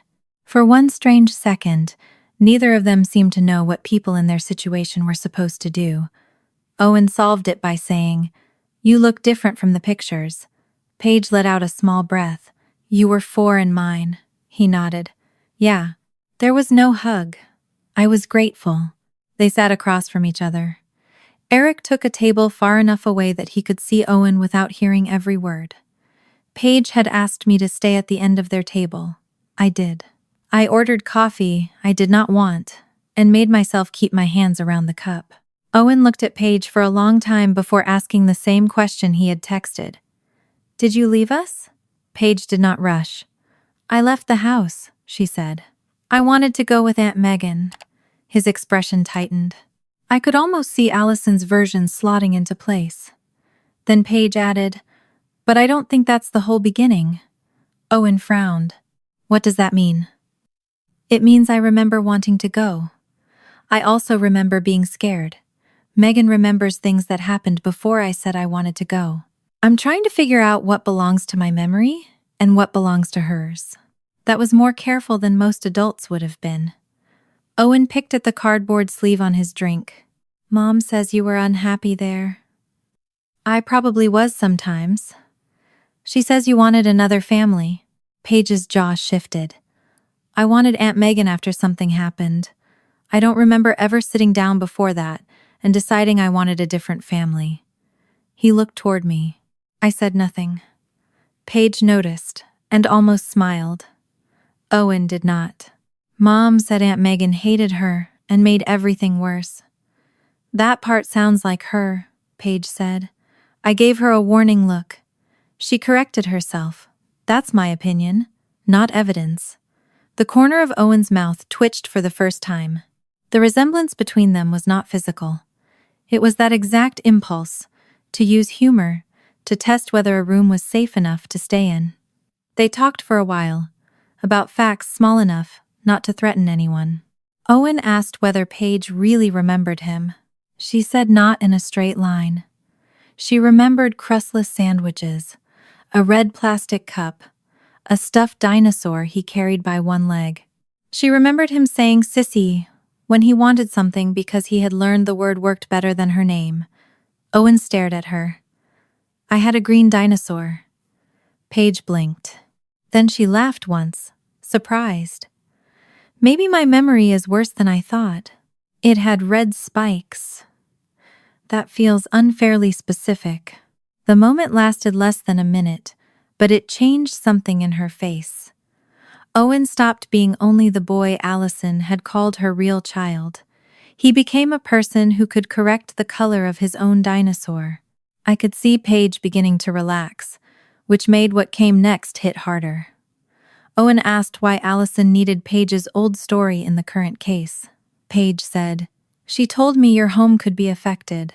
His head came up. "What?" "Her message said you shouldn't lose your home because of one bad day 10 years ago." Owen stared at her as if she had spoken in another language. I felt my grip tighten around the coffee cup. Paige noticed. "What?" He looked toward Eric, then back at Paige. "Mom told you I'm trying to keep things the way they are?" Paige did not answer. Owen lowered his voice, but not because he was ashamed, because the sentence seemed to cost him something. "I'm the one asking to live with Dad." For a second, the noise of the coffee shop seemed to fall away. Paige's face emptied. I had spent days watching Allison build pressure around the idea that Paige's words might take something from Owen. I had watched Paige reduce her own history to a safer sentence because she did not want a child to lose his home. And now the child himself was sitting across from her, saying the home Allison was protecting was not the arrangement he wanted. Paige leaned back. "You asked?" Owen nodded. "Not to never see Mom. I want school nights at Dad's. I've been asking for more time there for almost a year." Paige looked at me. I did not know this. The evaluator had protected Owen's privacy, and Allison had told us only what served her purpose. Owen kept talking. Now that the first sentence was out, he said it had started gradually. He liked the routine at Eric's house. His school commute was easier from there. He had friends nearby. As he got older, he wanted more control over his schedule. None of that sounded like a reason to destroy a parent. Allison treated it like one anyway. The first time he asked to spend an extra school week with Eric, she demanded to know what Eric had promised him. When he said nothing, she asked why he was choosing his father over her. When he repeated months later that he wanted the arrangement changed, Allison told him Eric was poisoning him against her. She reminded him of everything she had done to keep this family together. She said he had no idea what she had sacrificed to make sure he grew up with stability. Owen did not call it manipulation. He was 14. He called it exhausting. "She makes it sound like if I want Dad, I'm saying she's a bad mom," he said. "I'm not. I just want to live there most of the time." Paige stared down at the table. Allison's written message sat in my memory. Owen should not lose his home because of one bad day 10 years ago. Only Owen was not fighting to keep that home. Allison was. Paige asked, "Does she say you're abandoning her?" Owen looked embarrassed. "Not exactly. That meant yes in some form." He explained that Allison asked versions of the same question over and over. "Why are you doing this to me? Why isn't what I gave you enough? Why are you letting your father break us apart?" When he refused to withdraw his request, she stopped calling it a preference and started calling it Eric's plan. Paige had not suddenly remembered 2016. She recognized the shape of it. 10 years earlier, Allison had turned Paige's wish to stay with me after rejection into a story about choosing another family. Now Owen wanted to live primarily with his father, and Allison was turning that into Eric taking him away. Different facts, same habit. A child's reason for leaving became less important than what the departure seemed to say about Allison. Paige asked him one more question. "When she told you about me, did she say she gave me up because she needed to focus on you?" Owen went completely still. "No. She never said anything like that?" "No." His voice had changed. The answer was not defensive now. It was wounded. "What did she say?" Paige looked at me. I knew she was asking whether she should tell him. I also knew what I wanted. I wanted to keep a 14-year-old out of the sentence Allison had wrapped around him when he was 4. I wanted to protect him from hearing that his childhood had been used as justification for another child's removal. But Paige had asked me not to run the conversation, so I said, "That's your decision." She waited several seconds. Then she told him only what she knew without pretending certainty she did not have. Megan remembers Allison telling the caseworker she needed to focus on her real child to win custody. Paige remembered the suitcase, remembered the feeling of something ending, remembered wanting to go with me afterward. She did not tell Owen that he had caused anything. She told him the opposite. "You were 4, she said. Whatever she decided, you didn't decide it." Owen looked down. "I didn't even know you were leaving until you were gone." Paige's face tightened. That sentence seemed to reach somewhere the legal emails could not. She asked what Allison had told him then. He said he remembered asking where Sissy was. Allison had said Paige was staying with Aunt Megan because she liked it there better. Later the answer became that Paige had chosen to live there. By the time Owen was old enough to understand adoption, the story had already hardened. Paige wanted another home, and Allison had let her have it. Paige sat back. For 10 years, one child had carried the belief that she had been sent away. The other had carried the belief that she had chosen to go. Neither had been old enough to control the sentence that joined those facts. We left without pretending the meeting had repaired anything. Paige and Owen exchanged numbers properly. She told him he could text, but she needed time before another conversation. On the drive home, Paige barely spoke. I did not fill the silence. At a stoplight, she finally said, "She told me to do it for him. I know. He doesn't want what she says I'm protecting." No. She knew that. I looked at the light instead of at her. I don't know exactly what she knew when she wrote the message. Paige gave me a tired look. "You're doing the annoying accuracy thing again." "I'm trying." The light changed. A mile later, she said, "He's doing the same thing I did." I glanced at her. Leaving? Wanting to. The words sat differently. Paige looked out the window. "And she's making the leaving mean something else." That was the first time she said it before I did. By the time we reached home, her question had changed. She was no longer asking whether she should sign Allison's narrow statement. She was asking what had actually happened before the statement could become true. The change in her frightened me, because curiosity meant engagement, and engagement meant Allison would have more opportunities to hurt her. But it also meant Paige was no longer willing to purchase safety with silence. The next day, Allison learned about the meeting because Owen told her. From what later came through counsel, I understood that she had pressed him after Eric's parenting time about what Eric had said and whether anyone had asked him to change his story. Owen, already angry that she had brought Paige into the case and refused to explain why, admitted he had contacted her himself. Allison's strategy changed immediately. The next communication did not ask Paige to sign the old draft. It challenged whether Paige could reliably remember the events at all. Dana forwarded the message to Paige because Paige had asked to see anything that concerned her directly. The wording was clinical enough to sound reasonable. Paige had acknowledged significant gaps in her childhood memory. At the recent doorstep encounter, she had looked directly at Allison and asked who she was. Any historical account, Allison's side argued, should therefore be treated cautiously and distinguished from Megan's recollection. I read the paragraph and felt anger rise so fast I had to put the phone down. Allison had frozen on my porch when Paige failed to recognize her. Now she was using the same moment as a weapon. Paige read it more slowly. "She's saying if I don't remember her face, I can't remember anything. That is what they want the evaluator to consider. She's also saying you put the memories there." I hated that sentence more because it touched a real vulnerability. I had told Paige my memory. I had spent 10 years being the adult who interpreted the past when she could not. Even if I had tried to separate what I knew from what she remembered, Allison now had a clean argument available. Megan raised her. Megan hates me. Megan shaped the story. I started to say we could stop. Paige lifted one hand. "No." I closed my mouth. She paced once across the kitchen, then returned to the table. "I don't want to argue from memory," she said. "You don't have to argue anything." "I know." She looked at the unsigned statement, the email from Dana, and the notes she had made in the margin.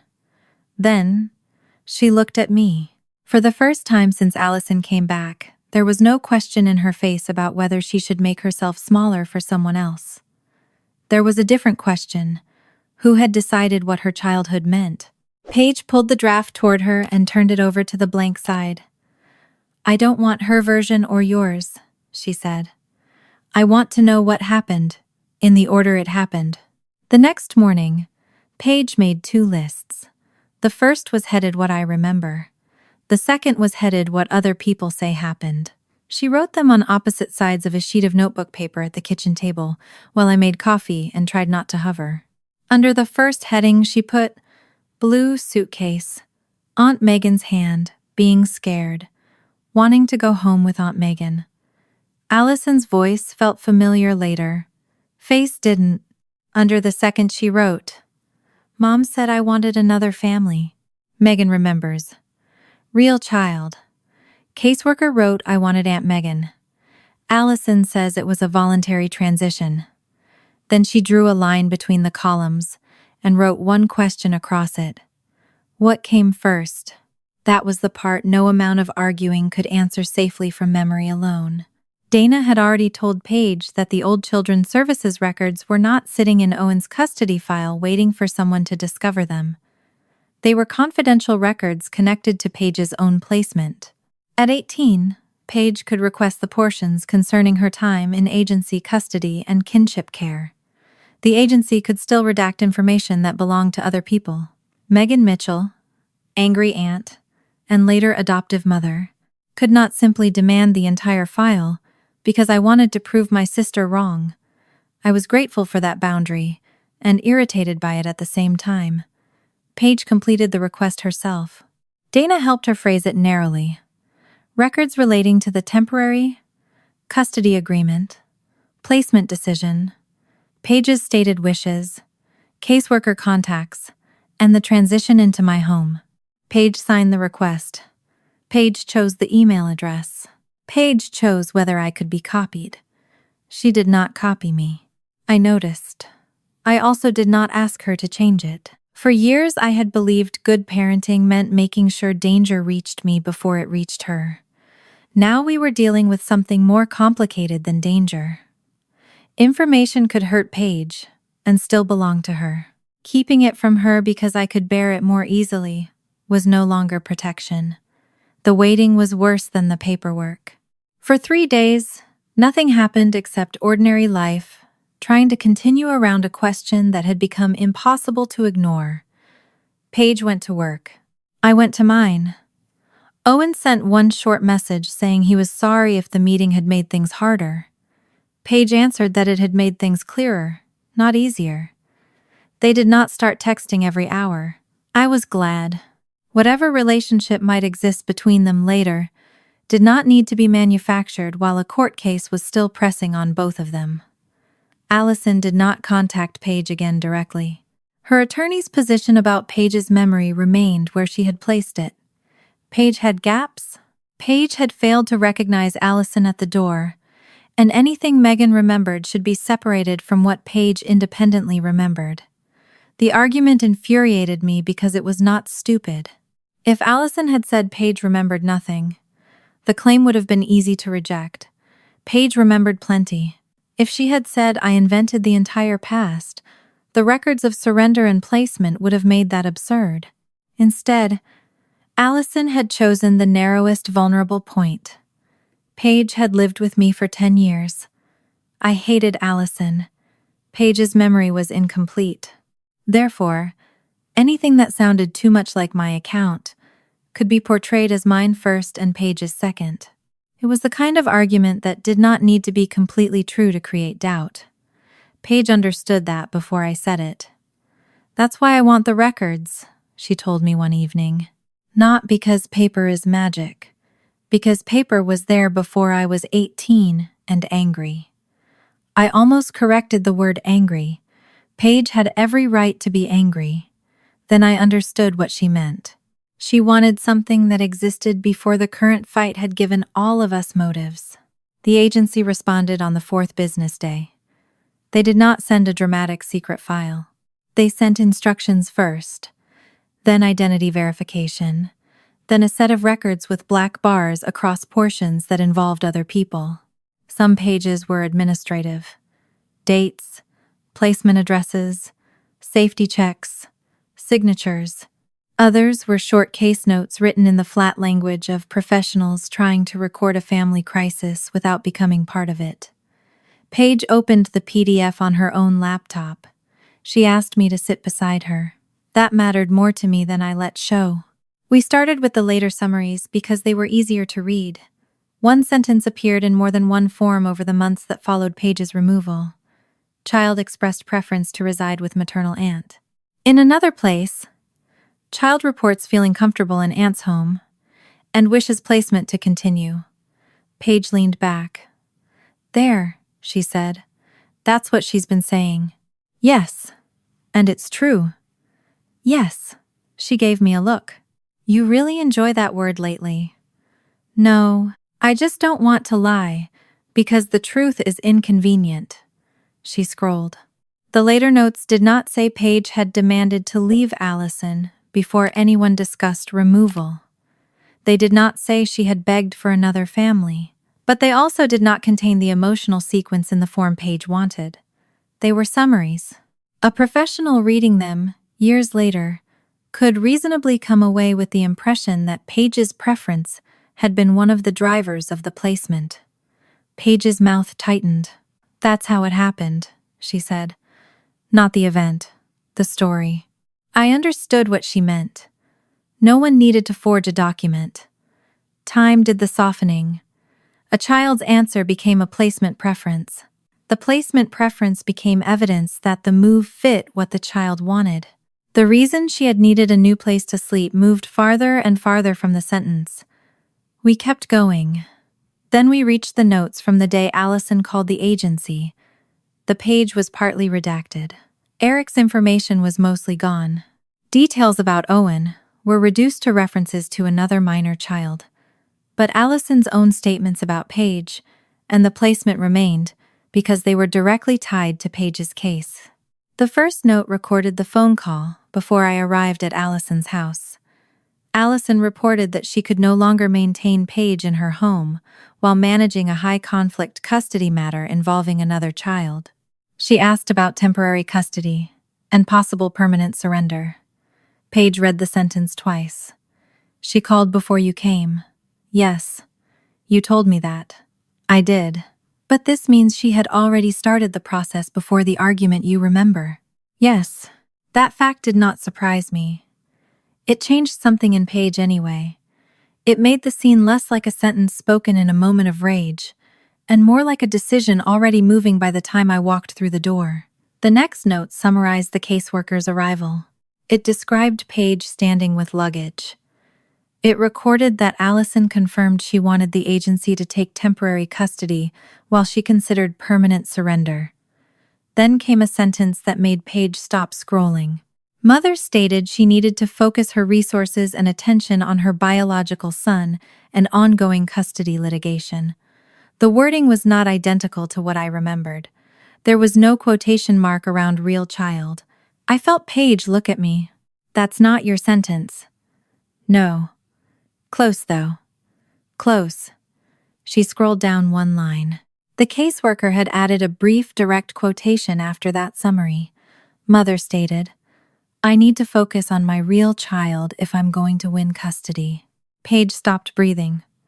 I did too. For 10 years I had carried that sentence so clearly that part of me had occasionally wondered whether clarity itself made it suspect. Memory changes. Anger polishes certain moments until they feel sharper than the room around them. I had never doubted Allison said it, but I had also known that my certainty was not proof. Now the words sat on a page created before Paige had lived with me long enough for anyone to accuse me of teaching them to her. Paige touched the trackpad but did not move it. Below Allison's statement came the caseworker's observation that Paige asked whether she was no longer part of the family, then a note that I offered to take Paige into my home if the agency approved placement. Then, after those entries, came Paige's preference. Child states she wants to stay with Aunt Megan and reports feeling safe there. The order was not hidden. It had simply never traveled with the shorter sentence. Paige pulled the notebook page back toward her and changed the headings. What I remember became my memory. What other people say became record. Other accounts. Then she made 2 more columns. Megan's memory and inference. It looked almost absurdly organized for something so emotional, but the act changed the way we talked. Under my memory she wrote suitcase handle, fear, Megan's hand, wanting Aunt Megan.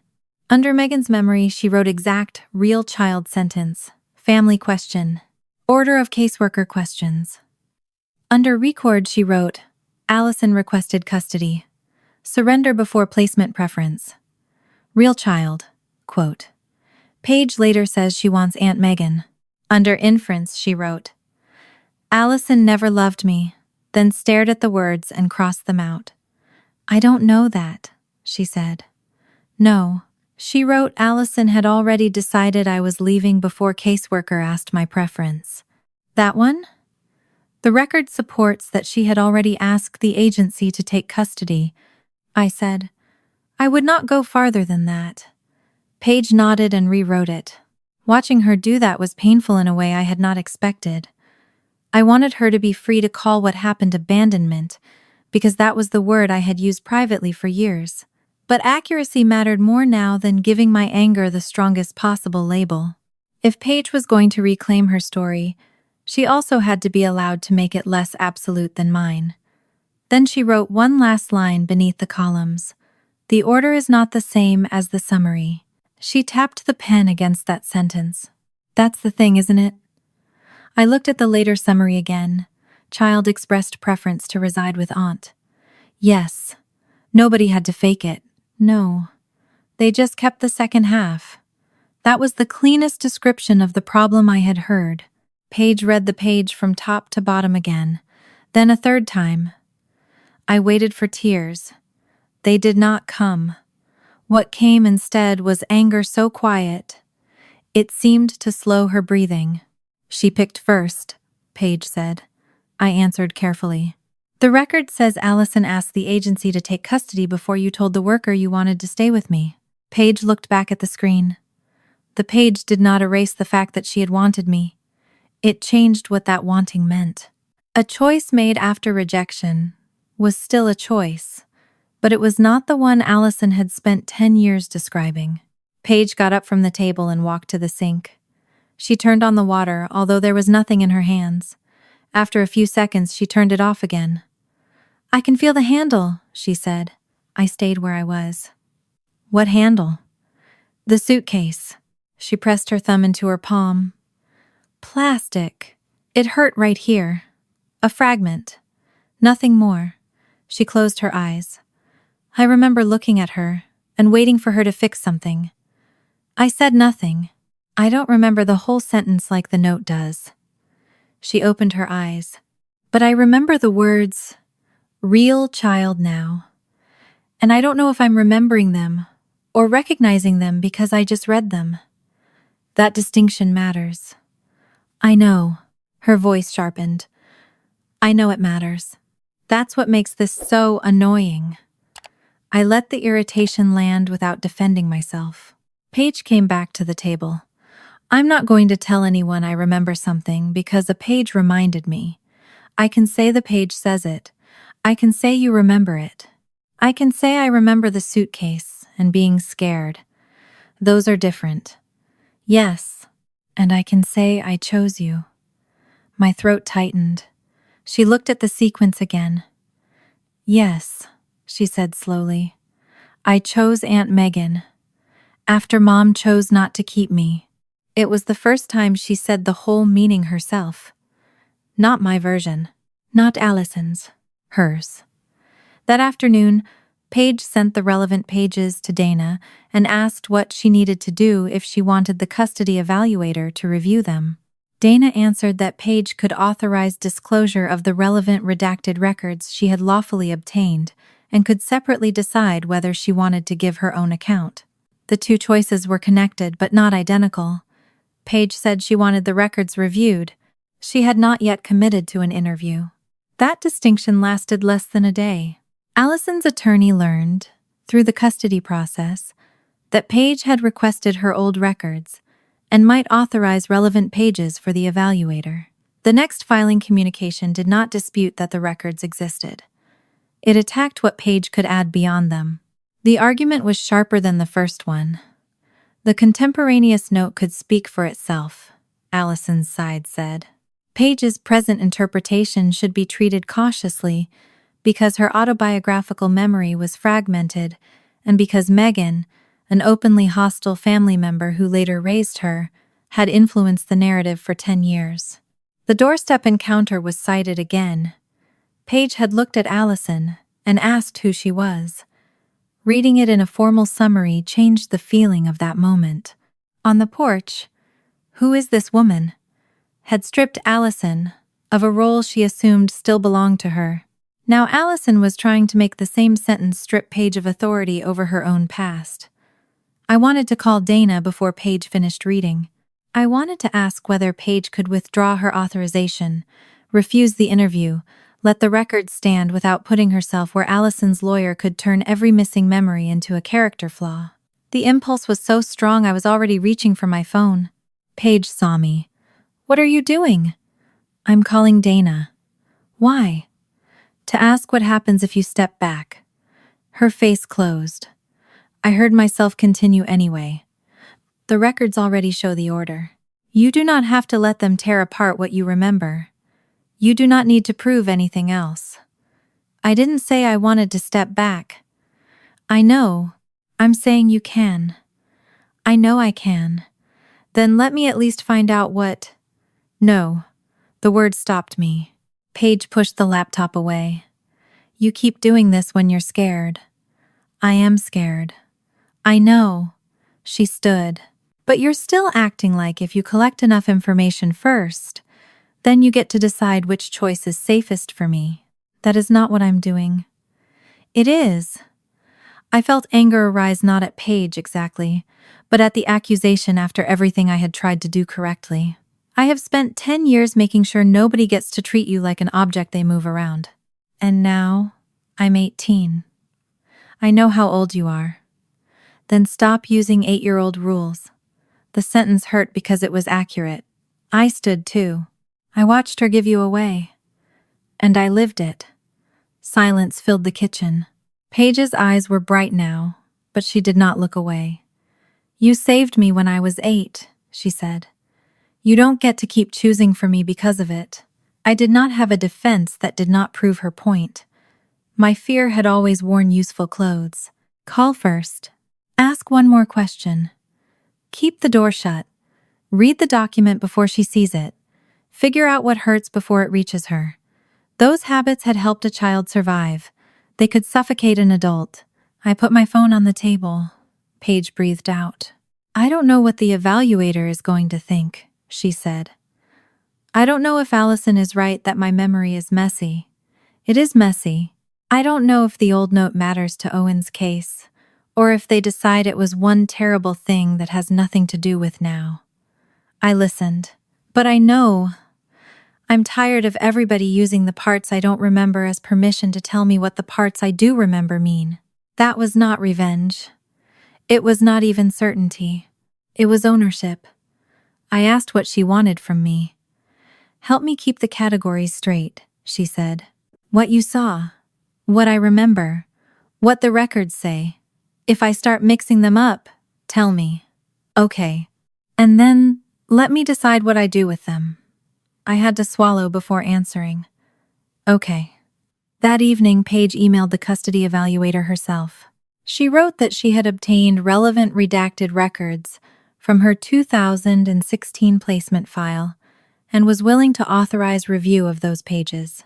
She also wrote that she wanted to provide her own account, with the understanding that she would distinguish what she personally remembered from what she had learned from me or from the records. She read the message once before sending it. Then she looked at me. I did not tell her to wait. I did not tell her to send it. Paige pressed the button herself. By the time the confirmation arrived, the past was no longer something Allison and I could argue over while Paige stood between us. Paige had asked to put her own voice into the record. The confirmation from the custody evaluator arrived at 8:17 the next morning. Paige had been offered an interview 3 days later. The evaluator's message was brief. It confirmed that Paige's participation was voluntary, that the interview would be recorded and attributable to her, and that the redacted pages from her old placement file could be reviewed only after Paige signed the authorization she had requested. Nothing in the email promised that the records would matter. Nothing promised that the evaluator would believe Paige, agree with her interpretation, or recommend anything about Owen's living arrangement because of what happened 10 years earlier. Paige read it at the kitchen table before work and said, "Friday works." I was standing at the counter with a coffee mug in my hand. Every instinct I had wanted to ask whether Friday worked because she was ready or because the evaluation calendar was closing around her. I wanted to ask whether she had slept. I wanted to suggest waiting until Dana could go over every possible question. I wanted to do what I had always done when fear arrived, wearing a practical face. Instead, I said, "Okay." She glanced at me as if she had expected more. I rinsed my mug even though it was still half full. The argument from the night before had not disappeared just because neither of us wanted another one before breakfast. Paige had told me I did not get to keep choosing for her because I had saved her when she was 8. I had put my phone down and believed I understood. Understanding something in the middle of an argument and changing the reflex that caused it were different jobs. I watched her pack her laptop into her bag.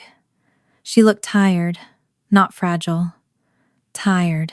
I had spent years learning not to confuse those two things, and Allison's return had made me forget the lesson in less than a week. There was another truth I had avoided because it sounded uglier than protection. I was afraid of Allison hurting Paige. I was also afraid of Allison mattering to her. That fear had been sitting underneath my anger since the porch. For 10 years, I had been the person who stayed. I knew which side of Paige's jaw clicked when she chewed gum too long. I knew she hated bananas unless they were blended into something she could not see. I knew which teachers she had liked, which friend had broken her heart at 15, how she took her coffee, and why she kept emergency cash in 3 different places. I had signed school forms, sat through fevers, paid deductibles, grounded her, apologized to her, and learned how to stand in a bedroom without panicking when a suitcase appeared. Allison had been absent. It was easy to tell myself that meant the contest was over. The fact that there should never have been a contest did not stop some primitive part of me from feeling one the moment Allison said my daughter on my porch. Paige was tying her shoes when I said, "There's something I need to tell you before Friday." She looked up. "Is it about the records?" No. That made her more cautious. I sat in the chair across from her. Part of why I keep trying to get ahead of everything isn't only because I think Allison can hurt you. Paige waited. I'm scared she'll become important to you again. The sentence sounded smaller in the room than it had in my head. Paige's hands stopped on the laces. I kept going before I could clean it up. I know you're not 8. I know people aren't chairs, and nobody gets replaced because someone else walks into a room. But when she showed up and called you her daughter, there was a part of me that thought, what if Paige remembers loving her? What if she wants answers from her that I can't give? What if being the person who stayed still somehow makes me second? Paige stared at me for several seconds. I wanted her to reassure me. That was exactly why I had to finish differently. You do not have to fix that for me, I said. I'm telling you, because if I pretend that fear isn't there, I'll keep calling it protection. Her face softened, but not into the kind of reassurance I had secretly wanted. I did love her, she said. The words hurt. They were also true. I know. I was 4 when she adopted me. She was my mom for years. Paige looked toward the window. I don't know what I feel about her now. Mostly angry. Some of it is blank. Some of it is weird. But if I remember something good, that doesn't mean you lose something. I know that too. You're saying I know, like it hurts. It does. She nodded. Okay, that was all she gave me. And it was enough because she had not turned herself into medicine for my insecurity. A minute later, she added, I'm still worried about Owen. The change in subject was not an escape. It was the other truth. I know she used him to get me to make everything smaller. I know he wants to live with his dad. But he's 14. I don't want him sitting somewhere while adults discuss me and thinking I'm trying to punish his mother for what happened to me. You can care about that without changing your facts. I'm trying to figure out how. That was a better place for us to be than either of us pretending there was a clean answer. Dana met with Paige the next afternoon. I drove, because Paige's car had developed the same air conditioning rattle she had been complaining about for months and had finally gone to a mechanic. But I did not sit in the meeting. Paige had not asked me to. I spent 40 minutes in the parking lot, answering work emails badly. When she came out, she had a yellow legal pad tucked under one arm. She got into the passenger seat and said, Apparently, the best legal strategy for not knowing something is saying I don't know. Expensive advice. I paid less than your last plumber. Then you got a bargain, she smiled for half a second. Dana had not coached her on what version would sound persuasive. She had gone over scope. Paige was an adult collateral witness, not a party. The evaluator was neutral. Not Paige's lawyer, not Eric's lawyer, and not Allison's enemy. Paige's interview would be attributable to her and could be summarized in the evaluator's report. If she remembered something, she could say she remembered it. If she knew something only because I had told her, she needed to say that. If a record said something she did not independently remember, she needed to identify the record rather than adopt the record as memory. Paige flipped open the yellow pad. At the top, she had written 4 phrases. My memory. Megan's memory. Record. I don't know. She tapped the last one. Dana says this one is allowed to exist. It always was. Doesn't feel like it. I understood why. For most of Paige's childhood, not knowing what an adult wanted could feel dangerous. If you could read the room, anticipate the request, give the answer that caused the least trouble, you stayed useful. An interview in which, I don't know, was not failure required a different kind of courage from her than simply confronting Allison. The custody evaluator called Paige that evening to confirm logistics. Paige put the call on speaker for the first 2 minutes because she wanted me to hear the procedural part, then took it off speaker when the evaluator asked if she wanted to discuss anything privately. The evaluator explained her role in plain language. She was gathering information for a best interest evaluation involving Owen. Paige's childhood did not decide the case. The evaluator might consider historical material only to the extent it helped her assess present claims and credibility. Paige could decline the interview. She could stop it. She could correct something. If she believed the evaluator had misunderstood, she would be asked to separate direct memory from later information, exactly as Dana had told her. Then Paige walked upstairs with the phone. I stayed in the kitchen. That small act mattered. 3 days earlier, I would have found a reason to remain within hearing distance. When Paige came back down, she said the evaluator had asked whether she still wanted to participate. And? I asked. I said yes. I nodded.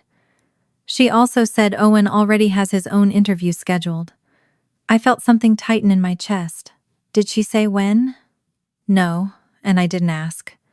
That was important too. Paige and Owen had exchanged only a few messages since the library. They had not discussed what either of them planned to tell the evaluator. The temptation was obvious. They now knew enough to compare notes, correct each other, build a shared version that would feel safer because they had agreed on it first. They did not. Paige told him only that she had decided to speak. Owen replied, "Me too." Then Paige wrote, "Maybe we don't talk about details until after." His answer came back, "Yeah, probably smarter." That was the entire agreement. The next morning, Dana forwarded one final message from Allison's side. It was not a new factual argument. Allison had already tried the helpful transition, the true statement, the plea for Owen, and the attack on Paige's memory. This message was shorter and more personal. Her attorney made clear that Paige did not need to respond. Paige read it in the passenger seat while I waited outside her job before her shift. The sentence at the center of it was Allison's. "Don't turn one terrible day into who I am." Paige read it twice. I expected anger. Instead, she looked through the windshield at the rows of parked cars and said, "That's fair." I turned toward her. She handed me the phone. Allison's message did not deny the surrender. It said she had been under pressure, had made choices she regretted, and had not understood what those choices would do to Paige.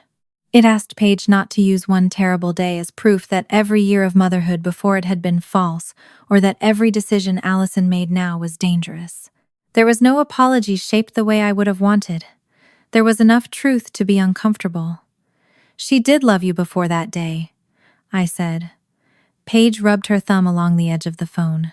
I think she did. And one day alone would not tell anyone what is best for Owen now. I know. I waited. Paige looked at me. But it wasn't only one day. She did not say it dramatically. Allison had called the agency before I arrived. She had pursued permanent surrender after the immediate pressure passed.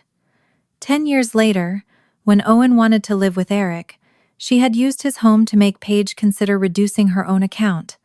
When that failed, she had used Paige's fragmented memory to try to reduce the weight of Paige's voice.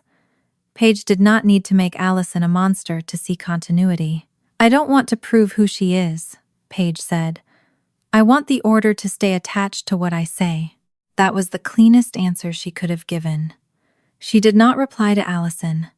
Friday came with cold rain that made Columbus traffic slower than it needed to be. The evaluator's office was in a plain professional building near the courthouse district, though the interview itself was not in a courtroom, and no judge was waiting behind a door. Paige wore black pants, a navy sweater, and the same silver hoop earrings she wore to work. She had rejected 2 outfits that morning because one looked to interview, and the other looked like I forgot I had an interview. The normal irritation of choosing clothes had steadied both of us more than another conversation about trauma would have. Halfway there, her phone buzzed. Owen. Done. Paige read the single word and put the phone back in her lap. You okay? I asked. He had his interview this morning. I kept my eyes on the road. Did he tell you anything else? No. She waited a few seconds, then typed. Hope you're okay. We'll talk later. He sent a thumbs up. That was all. I was grateful for the absence of detail. Whatever Owen had told the evaluator would stand on its own. He would not become Paige's corroborating witness because they had coordinated. Paige would not reshape her childhood around what he needed to say about his present life. At the evaluator's office, Paige signed the authorization for the specific redacted pages from her old PCSA records. She read the form before signing. I watched from the chair beside her and did not point to the line I had already noticed. The receptionist made copies. The evaluator came out a few minutes later. She was the same woman who had first called me, composed and careful, holding a legal pad rather than a stack of dramatic files. She greeted Paige, then me. She told Paige the interview would be recorded for accuracy and attributable to her in the evaluation process. She reminded her again that this was not a sworn deposition. She asked whether Paige understood. Paige said yes. The evaluator looked at me. Miss Mitchell, I'll speak with you separately about your own observations. For this portion, I need Paige's account without another witness in the room. Every protective instinct in me rose at once. Not because the evaluator had done anything wrong, because a door was about to close between Paige and me, while someone asked her about the worst room of her childhood. 10 years earlier, I had held out my hand and told her she was coming home with me. For most of the decade after that, staying close had been the answer. This time it was not. Paige stood. I stood too. For 1 second she looked at me, and I saw the 8-year-old and the 18-year-old occupy the same face. My body wanted to tell her she could still leave. My mouth almost formed the words. Then I remembered the difference between giving someone an exit and steering them toward it because I was afraid. What do you need from me? I asked. Paige adjusted the strap of her bag. Be here when I come out. I will. That was the whole promise. No instruction, no reminder about the notes, no final correction. The evaluator opened the door. Paige went in. I sat back down. The first 10 minutes were the worst because I could hear nothing except the air system and a copier somewhere behind the reception desk. I had no control over which question came first. I could not see Paige's face. I could not tell whether she was rubbing her thumb against her finger or folding her arms across her stomach. I had spent 10 years believing good parenting meant noticing those things before anyone else did. Now, good parenting meant letting them exist where I could not manage them. I answered 3 work emails. I read the same paragraph of a news article 4 times. I watched rain track down the window. After 20 minutes, I realized I was holding my breath every time a door opened. After 40, I stopped trying to guess. What happened inside that room did not belong to me until Paige decided to tell me. That was the point. When the door finally opened, Paige came out carrying her bag in one hand and the yellow legal pad in the other. Her face was pale, but steady. The evaluator thanked her and said she might follow up if she needed clarification after reviewing the authorized records. Paige nodded. She did not look at me until the evaluator went back inside. Then she crossed the waiting room and sat beside me. I did not ask how it went. For almost a minute, neither of us spoke. Finally, Paige said, she asked me what I remember about the day I left. I waited. I told her the suitcase, your hand, being scared. I told her I remember wanting to go with you. I told her I don't independently remember every word in the case note. I nodded once. I told her, you remember the exact sentence. I told her the record has a direct quote. I told her I can't promise which words in my head are memory and which ones feel familiar, because I read them this week. My chest tightened with pride, and I kept that feeling to myself because this was not a performance she had given for me. Paige looked down at her hands. She asked me about the porch, too. I stayed quiet. I told her I didn't recognize Allison's face as Mom. I told her. The voice felt familiar. I told her I don't know why my memory works like that. The yellow pad bent slightly under her fingers. Then she looked at me. There was one question she kept very simple. I knew before she said it which one. Not because I had been in the room, because Allison had built 10 years around the answer.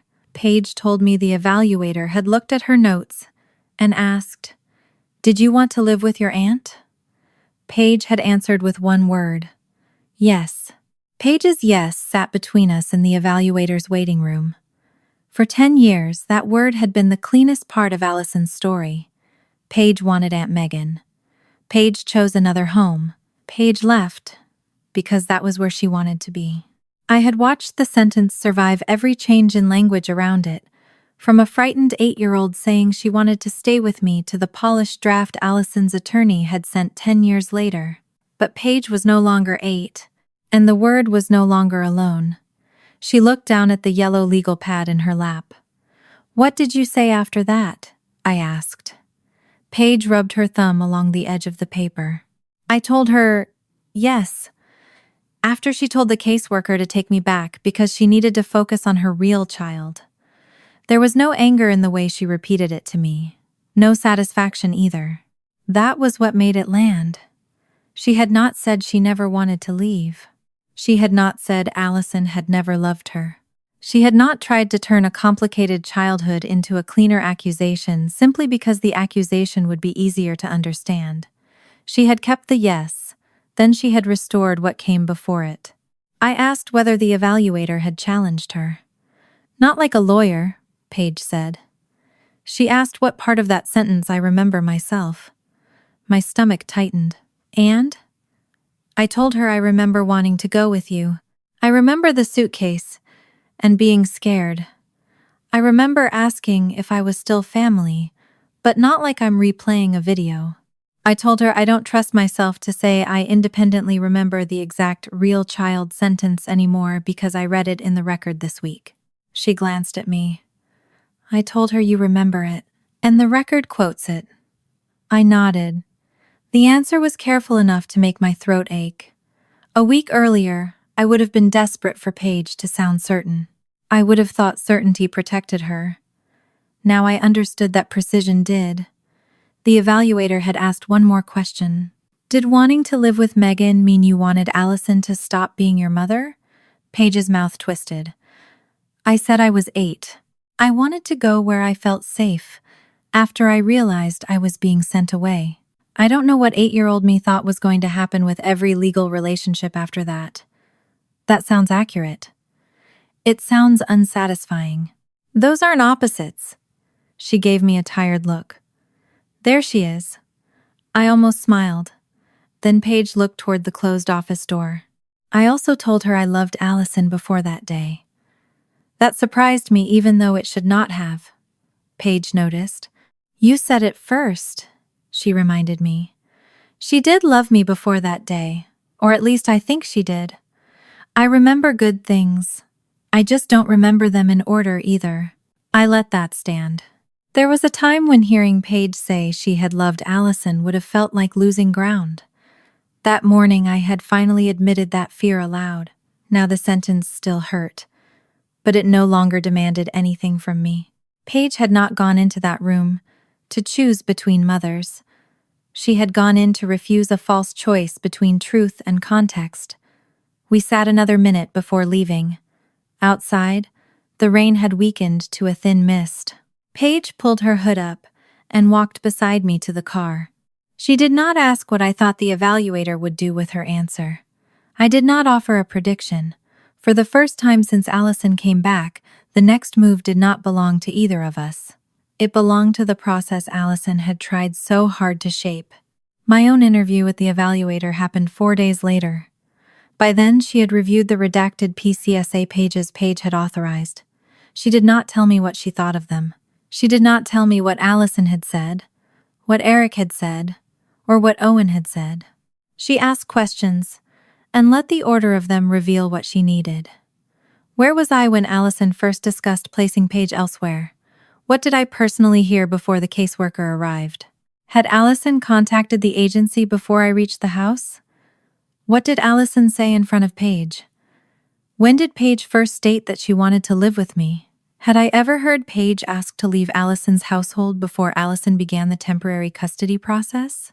For years I had wanted someone official to ask me those questions. When it finally happened, I found that anger was almost useless.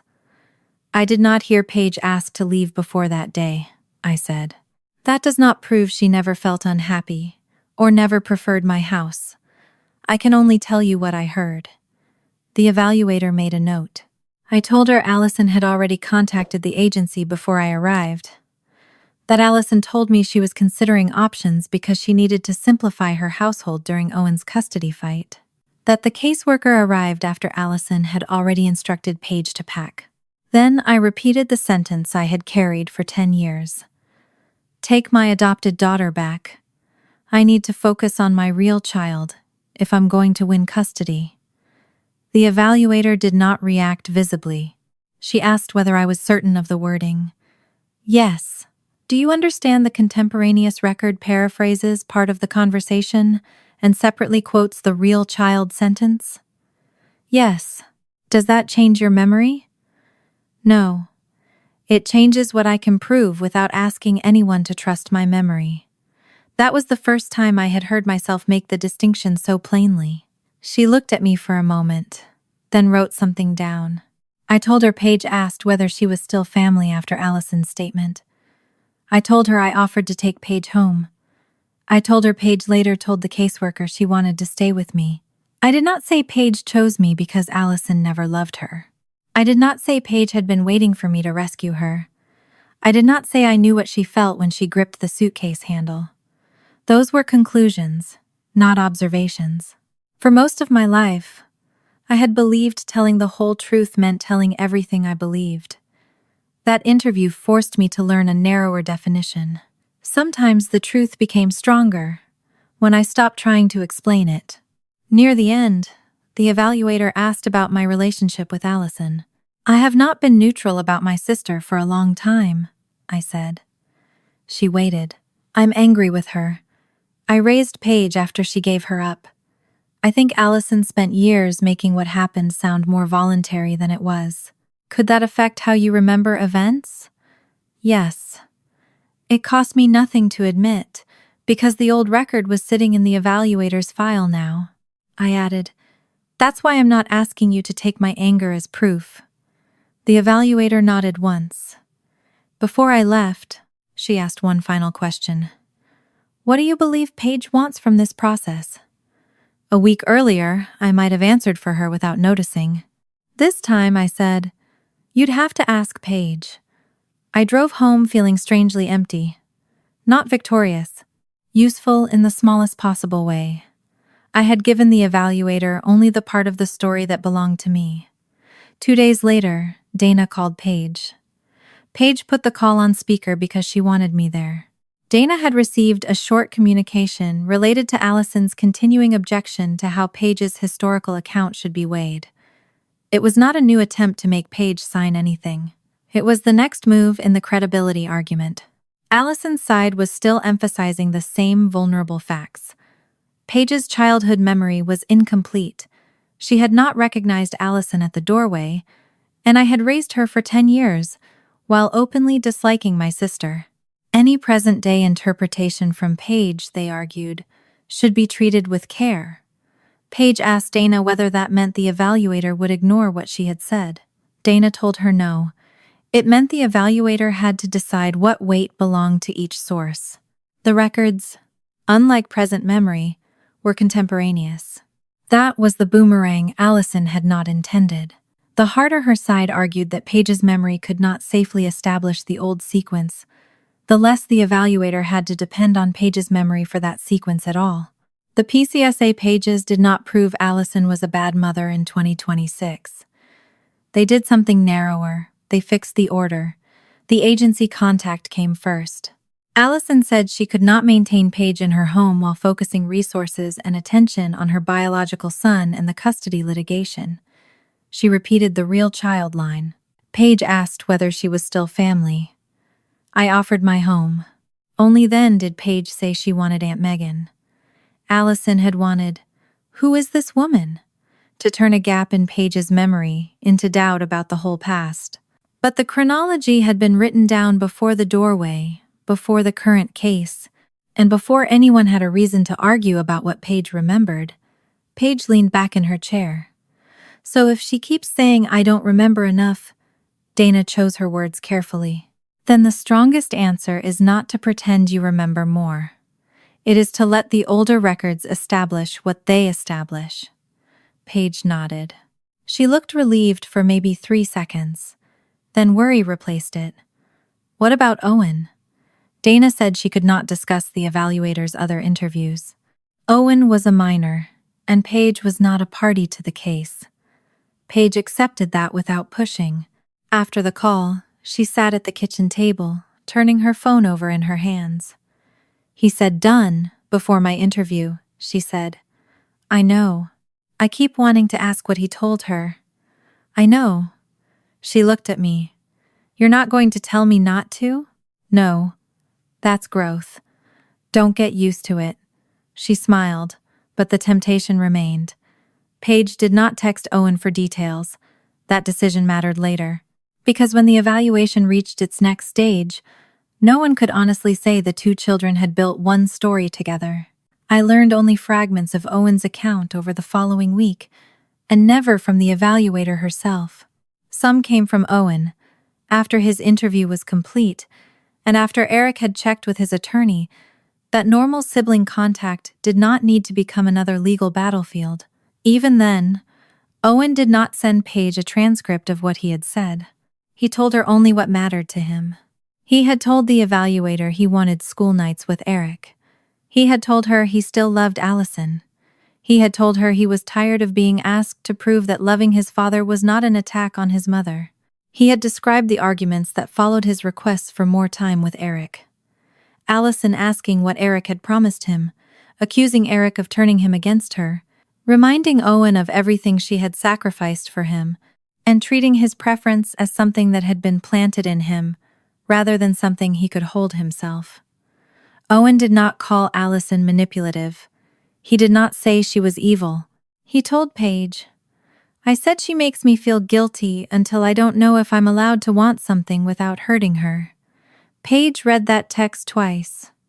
Then she set the phone down. She did not say, see? Same pattern. She did not need to.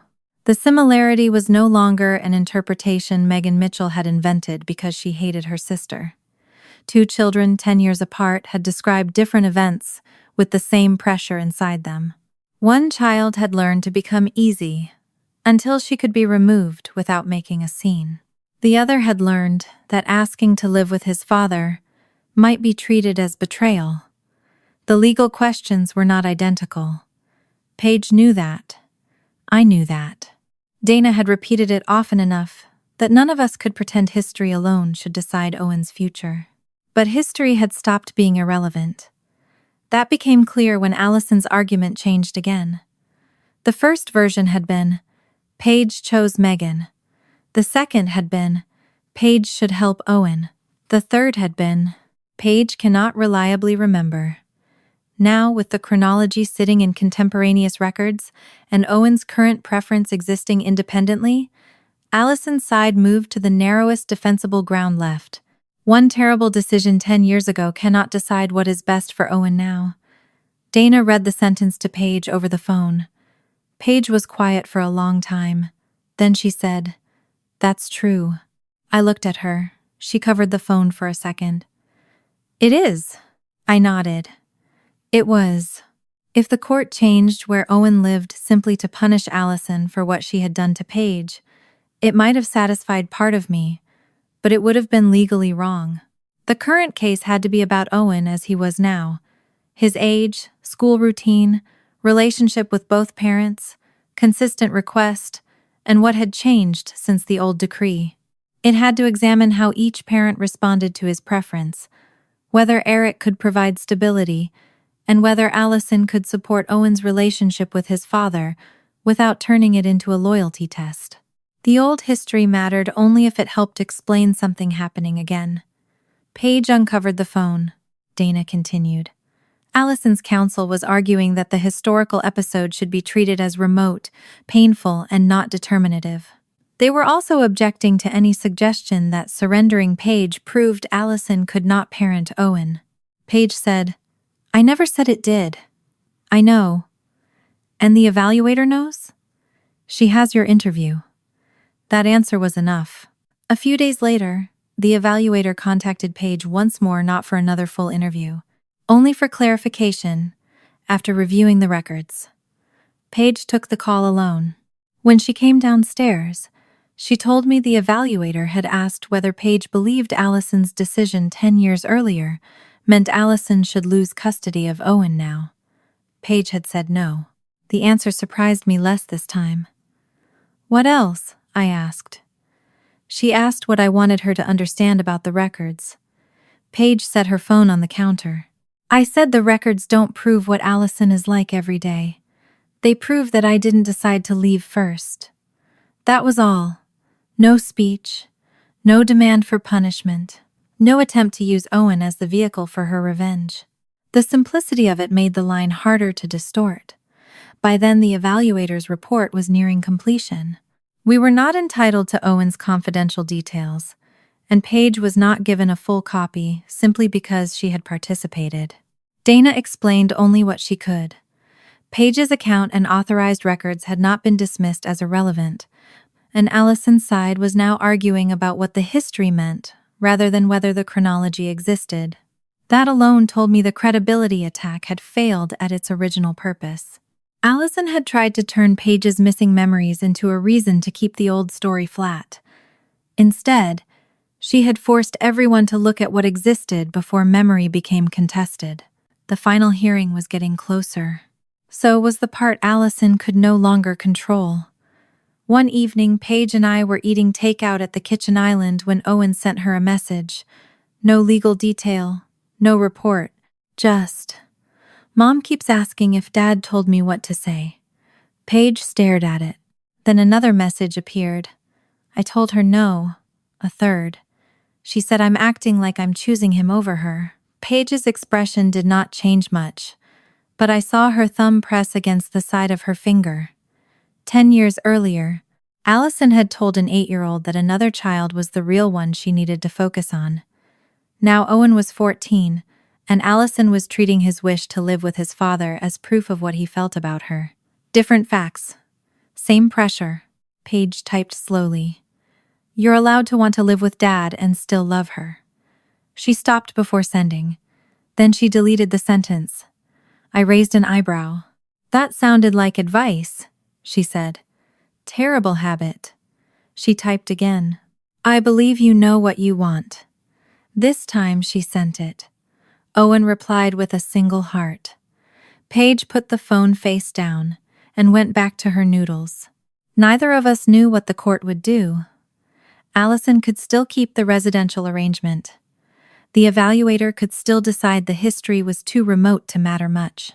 A judge could still weigh the disruption of changing Owen's home more heavily than his preference. Nothing about Paige's records guaranteed an outcome. By the time the final hearing approached, the question had changed, and Allison knew it. Paige's face recognition gap was no longer the center of the fight, nor was the fact that she had once said she wanted Aunt Megan. The old chronology was fixed. The present preference belonged to Owen. What Allison could no longer rewrite was whether her 14-year-old son was allowed to say where he wanted to live without being turned into a traitor for saying it. The final hearing was 9 days away, when Allison made one last attempt to put the weight back on Paige. It came through Dana, not as a legal demand, and not dressed up as new evidence. Allison's attorney said their client wanted to send one personal message before the hearing and understood Paige was free to ignore it. Paige read the forwarded text at our kitchen table while I stood at the sink, rinsing a plate I had already rinsed once. The message was shorter than the others. Allison wrote that she understood Paige had decided to tell the evaluator her version and that she could not undo what had happened 10 years earlier. Then, she said, the current case had become much bigger because Paige had allowed old records into it.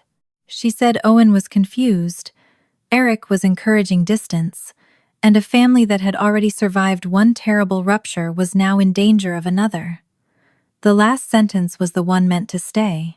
If Owen moves out of my home, I hope you understand that you will have helped break another family. Paige did not move for several seconds. I put the plate down.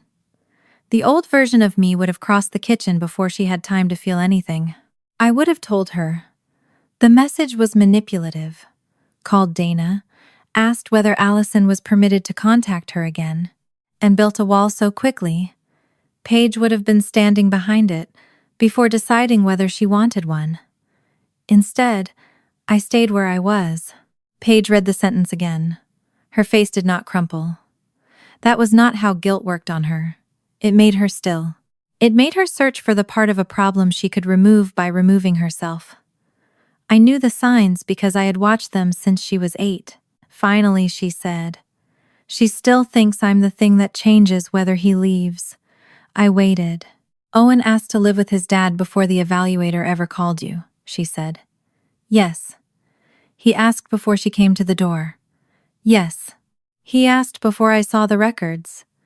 "Yes." Paige looked at me. "Then my silence wouldn't have kept him there." "No."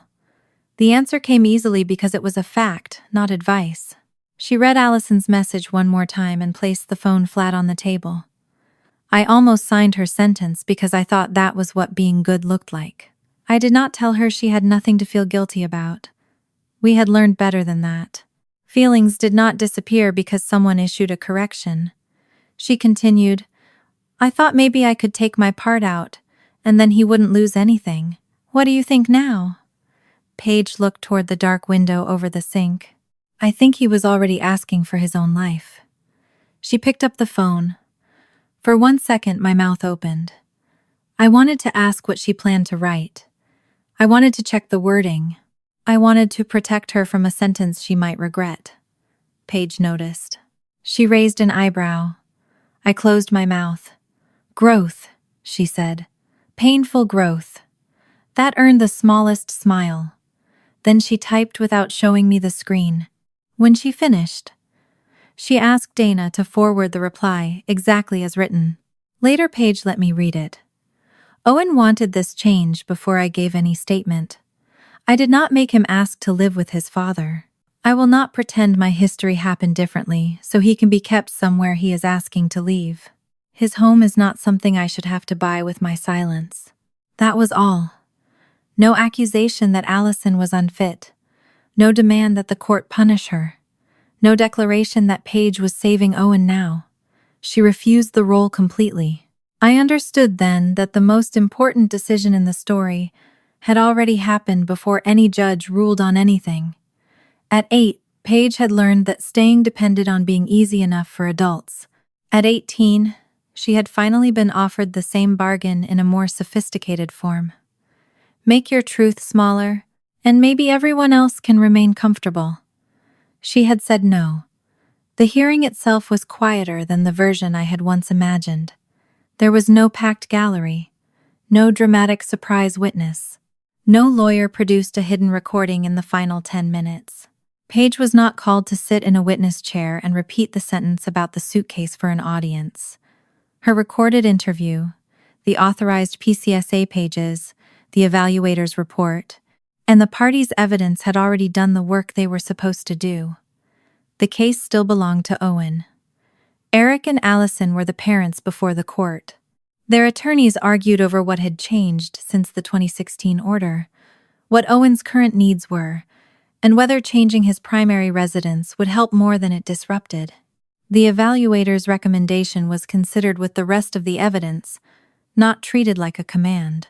I did not sit through the private portions involving Owen. Neither did Paige. We knew the hearing date, and that was almost worse, because there was nothing useful we could do with it. That morning, Paige went to work for half a shift and came home early, because she admitted she had spent 20 minutes labeling the same inventory shelf twice. I worked from my laptop at the kitchen table and answered emails slowly enough that my supervisor finally messaged, asking whether my internet was broken. At noon, Paige's phone buzzed. She looked at it, then at me. Owen. I kept my hands on the keyboard. The message said only, "Still going. No explanation. No details." Paige wrote back, "Okay." 2 hours later he sent, "Done." Judge didn't decide yet. Paige let out a breath I had not realized she had been holding. The court took the matter under advisement. That meant the legal climax arrived not with a gavel, but with several more days of waiting. I found that almost fitting. Allison had spent years turning every unwanted choice into an emergency she had to control immediately. The system moved at its own pace. It required findings. It required the present to matter more than anybody's preferred story about the past. When the written decision was filed, Eric called Owen first. Owen called Paige less than 10 minutes later. She answered upstairs. I knew only because I heard her bedroom door close. I did not follow. That was my part now. Paige came down 20 minutes later carrying her phone. Her face looked stunned, but not happy in the way people look after winning something. More like someone had moved a wall she had been leaning against, and she was still finding her balance. "The court changed it," she said. I stood from the table. "To Eric." She nodded. "Dad Eric is going to be the residential parent. School week's there." She caught herself on the word dad and gave me a strange look, as if she had borrowed Owen's vocabulary by accident. I did not comment. "Is Owen okay?" "He says yes." Nervous. "But yes." That evening, Eric sent Paige a copy of the filed order after checking with his attorney.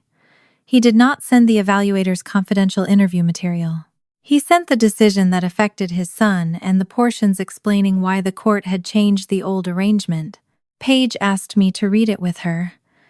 The order was longer and less satisfying than a movie verdict. It did not call Allison a narcissist. It did not say Paige had proved who her former mother really was. It did not describe anyone as a villain. It did something harder. It separated the reasons. First, the court found that circumstances had materially changed since the old decree. Owen was no longer a 4-year-old whose routine could be decided without meaningful input from him. He was 14.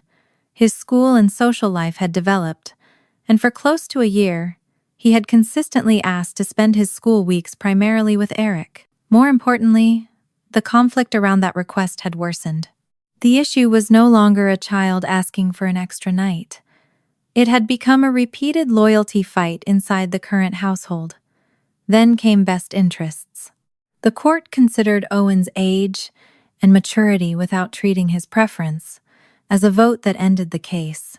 It considered that Eric had already exercised regular parenting time for years, that Owen had an established bedroom and routine there, that his school commute was easier from Eric's home, and that the change would not remove him from his existing school and community. It considered his relationship with both parents. Owen had not asked to stop seeing Allison. That line mattered to Paige enough that she touched it with one finger. "He kept saying that," she murmured. "I know." The order also addressed each parent's response to Owen's preference. Eric had not been perfect. There were communication problems between both adults, old resentment, and moments where co-parenting had clearly become more about winning than cooperating. But the court found no persuasive evidence that Eric had manufactured Owen's request.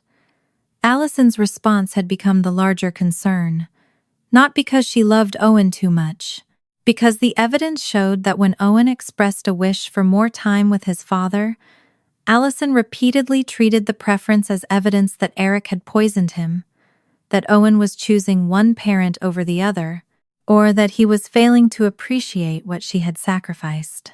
The order used colder language than Owen had used at the library. The meaning was the same. He had been asked to prove his love by changing his preference. The court then addressed the old Paige material carefully.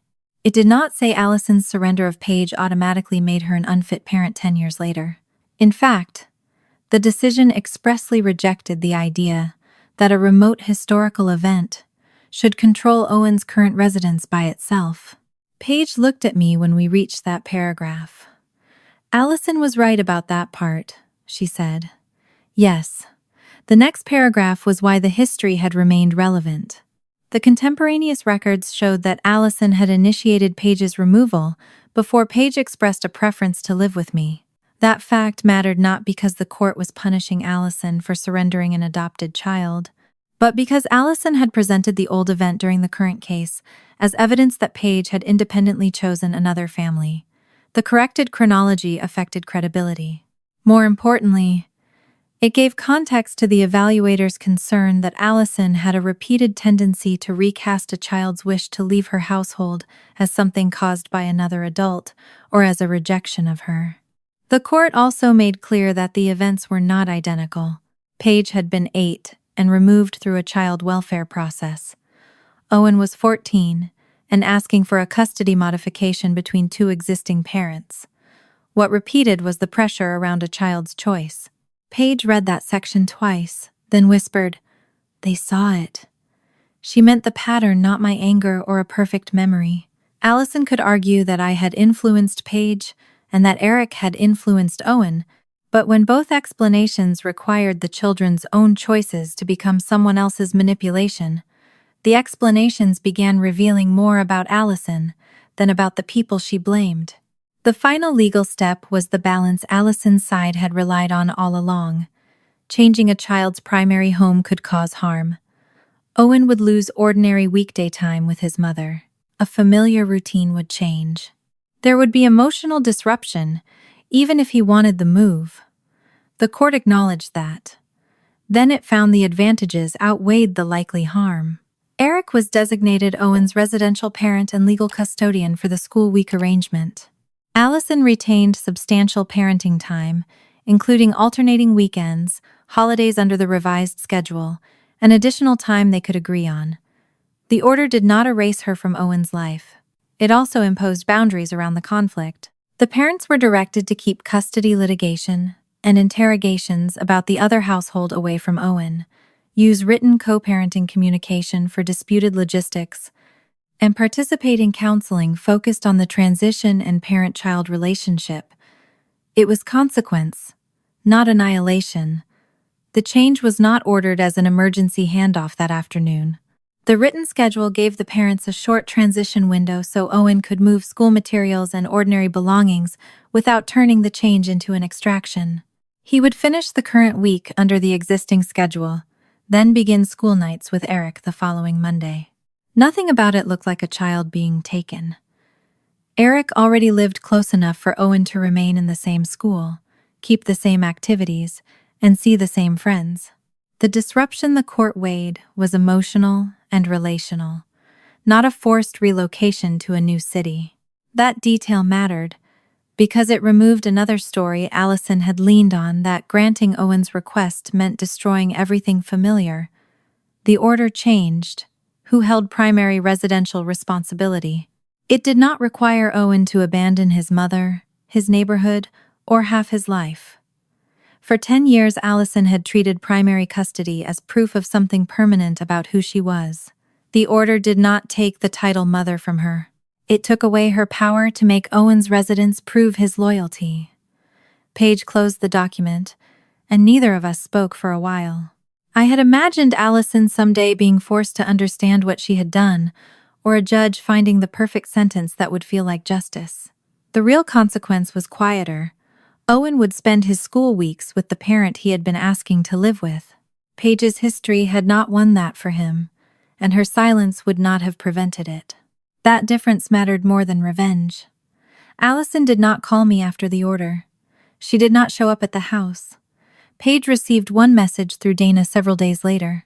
Allison said she disagreed with parts of the decision and believed Eric had taken advantage of a difficult period. She also said she understood the order had been made and would follow it. There was no apology to Paige in that message. Paige did not answer. I did not ask whether she planned to. Owen's first weekend after the order was still with Allison, under the revised schedule. That surprised Paige until Owen explained that changing primary residence did not mean packing up and vanishing from one parent's life overnight. "I'm not trying to disappear," he told her on the phone. She sat on the back steps while I watered a planter that did not need water. I was far enough away not to hear every word, close enough that she knew I was there. "I know," she said.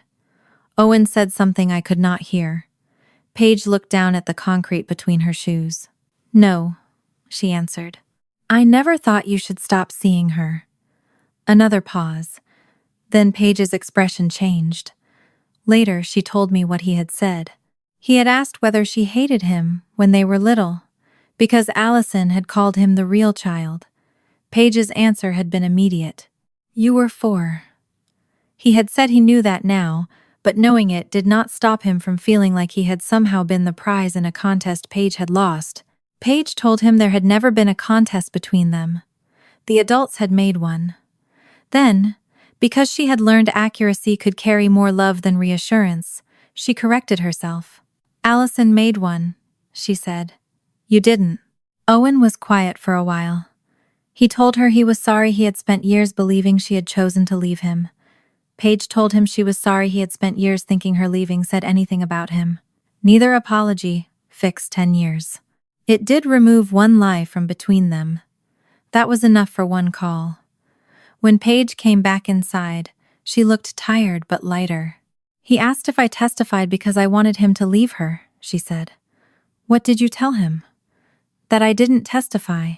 I smiled despite myself.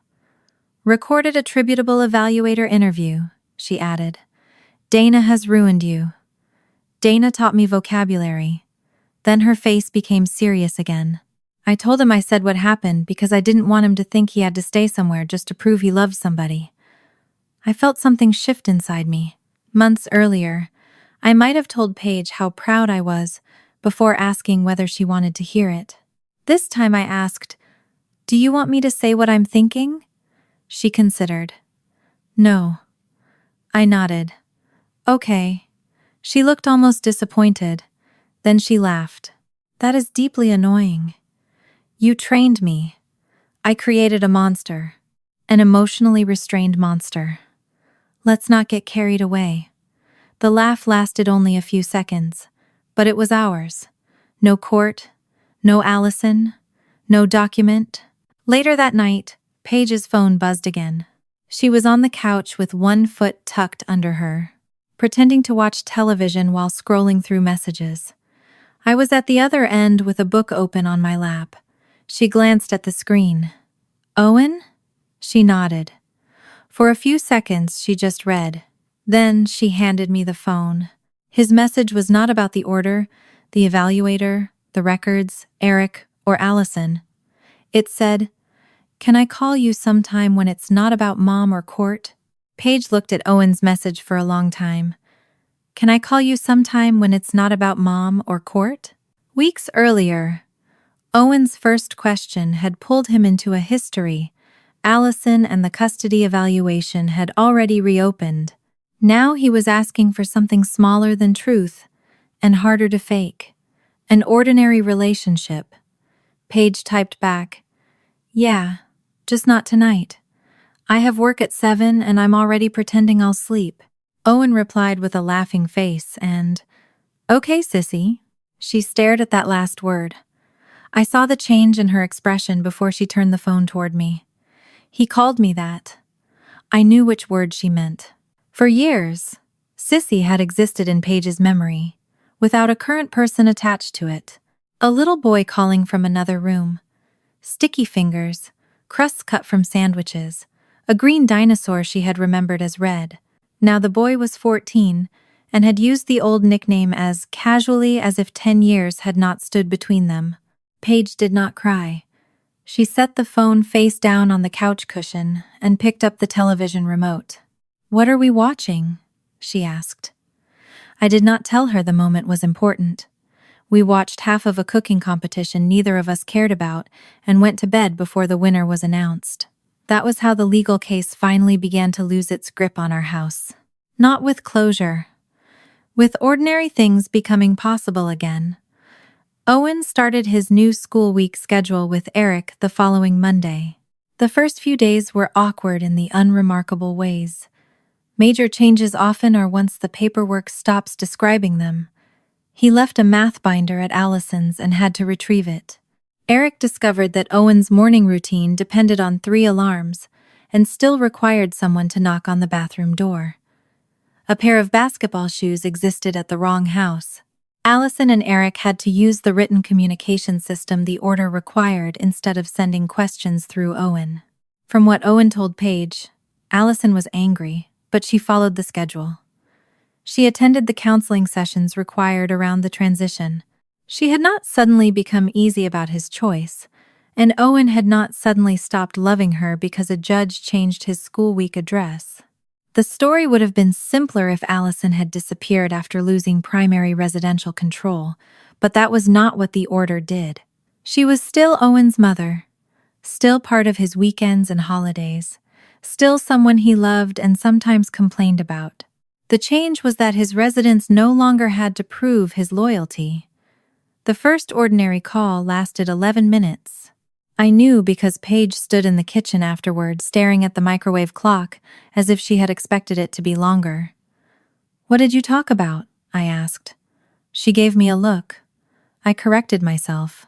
"Do you want to tell me what you talked about?" "That's better." I waited. "He needs a laptop that won't die during school, and apparently Dad thinks every laptop under $1,000 is a toy. Eric may be right. Do not encourage him." That was it. No childhood, no custody, no question about who had left whom. 2 days later, Owen sent Paige a picture of a sandwich from his school cafeteria, with the crusts pulled off in a ragged brown pile beside it. Under the picture he wrote, "Still correct." Paige stared at the image and laughed. Then she stopped. For a second, I thought something had hurt her. Instead, she closed her eyes. "I remember doing that," she said. "The crusts?" She nodded. "Not like a picture. More like, his plate was always yellow, I think. And he used to push it toward me instead of asking." I did not tell her whether the plate had been yellow. I could not remember. She opened her eyes and typed back, "You were dramatic." Owen answered, "I was 4. Paige smiled. "He uses that against me now. You gave him the line.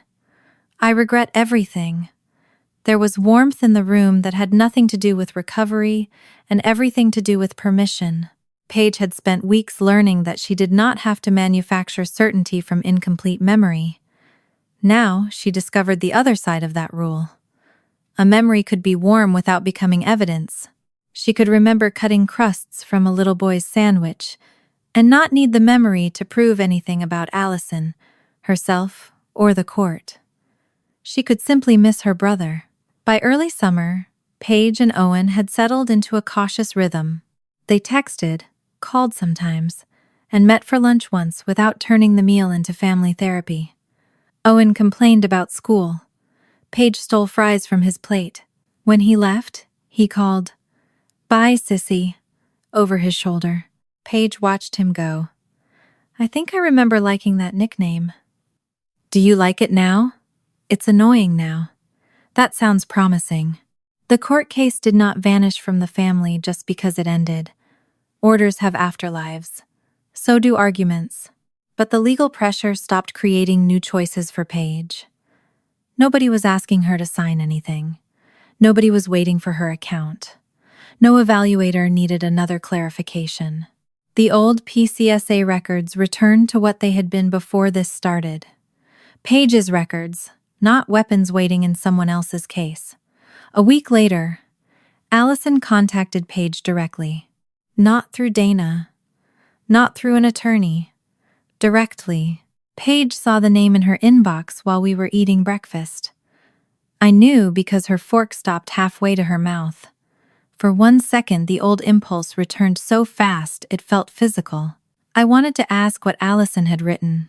I wanted to tell Paige she did not owe her a response. I wanted to make sure the message did not contain another version of guilt dressed as remorse. I did none of those things. Paige opened the email. She read silently. Then she closed her laptop. I waited until she looked at me. She wants to talk, Paige said. I nodded. She says not about Owen. I nodded again. She says she owes me an apology that isn't attached to a court case. Something in my chest tightened. There were things I had wanted Allison to say for 10 years. I had imagined them so many times I could have written the apology myself. That was exactly why I had no right to decide whether the real one was enough. What do you want to do? I asked. Paige looked irritated. For a terrible second, I thought I had said the wrong thing. Then she said, I hate that that is the correct question. I laughed before I could stop myself. She did too. When the laughter faded, she looked at the closed laptop again. I don't want to talk to her right now. Okay. I might someday. Okay. You're really committed to this annoying thing. I've invested heavily. She smiled, but her eyes stayed on the computer. I don't forgive her, she said. I did not say she should. I also don't know if I want to hate her forever. I did not say she should not. Paige looked at me. You can say something. I chose carefully. You don't have to decide forever today. She considered that, then reopened the laptop. Her reply was 4 sentences. She told Allison she had received the message. She was not ready for a conversation. If that changed, Paige would contact her. She asked Allison not to come to the house unannounced again. She showed it to me only after she had sent it. Allison replied once. I understand. She did not come to the house. That was not reconciliation. It was a boundary being obeyed. For me, it was a test. I had spent years imagining that if Allison ever came back, my job would be to decide whether she deserved access. Paige was 18 now. The door belonged to her too, and I had to live as if I believed that. Paige chose the technical program whose brochure had been sitting on our kitchen island the night Allison appeared. She had visited the campus twice, compared tuition with a community college option, calculated what she could earn while enrolled, and made a spreadsheet so detailed I accused her of trying to hurt me personally. The program was in Dayton, far enough that daily commuting made no sense, but close enough that home was still an easy drive. She found a shared apartment with another student. The carpet was ugly, the kitchen was small, and Paige loved the place. During the tour, I caught myself preparing an argument about which bedroom she should choose. Paige saw my face. Do I want your bedroom opinion? I looked at the larger room, then the smaller one with better light. Apparently not. She chose the smaller room. It was going to be her room. On the drive home, she told me she had paid the deposit from her savings and would cover part of the rent with her job, and the rest with the budget we had already agreed I could help with while she trained. She said all of this before I asked, because the old habit of proving she was not a financial burden had not disappeared, simply because she understood where it came from. I listened to the numbers, then I said, "You know you do not have to earn every dollar I spend on you back." She stared through the windshield. "I know. Do you?" "No." At least she was accurate. I told her we could keep working on it. She nodded. The house began changing before she moved. Boxes appeared beside the stairs. Her shoes migrated from the front hall into two piles, taking and leaving. She gave away clothes she had not worn since sophomore year and found receipts, old birthday cards, a broken phone charger, and a movie ticket from a film neither of us remembered seeing. For the first time in 10 years, seeing Paige sort her belongings did not mean something bad had happened. I knew that intellectually. My body was slower. One Saturday afternoon, I passed her bedroom and saw an open bag on the bed. I stopped so abruptly my shoulder touched the doorframe. Paige looked up from a stack of shirts. She followed my eyes to the bag. "That's not the suitcase," she said. "I know. You have a face. I'm allowed to have one." She studied me for another second, then went back to folding. I kept walking. 5 minutes later, she came downstairs and found me wiping the kitchen counter with far more concentration than the job required. "You know I'm leaving because I want to go," she said. "I know. I'm not going because I'm mad. I know. You're allowed to be sad." That one made me turn around. Paige leaned against the doorway. 10 years earlier, I had spent so much energy proving to her that anger did not mean removal, that I had never imagined we would one day need the opposite lesson. Leaving did not mean rejection. "I am sad," I admitted. "I know. And excited for you." "I know. And I hate the apartment carpet." "I know. That carpet is a crime." She smiled. Then she became serious. "I'm not picking a different family." The sentence was gentle, but I heard what was underneath it.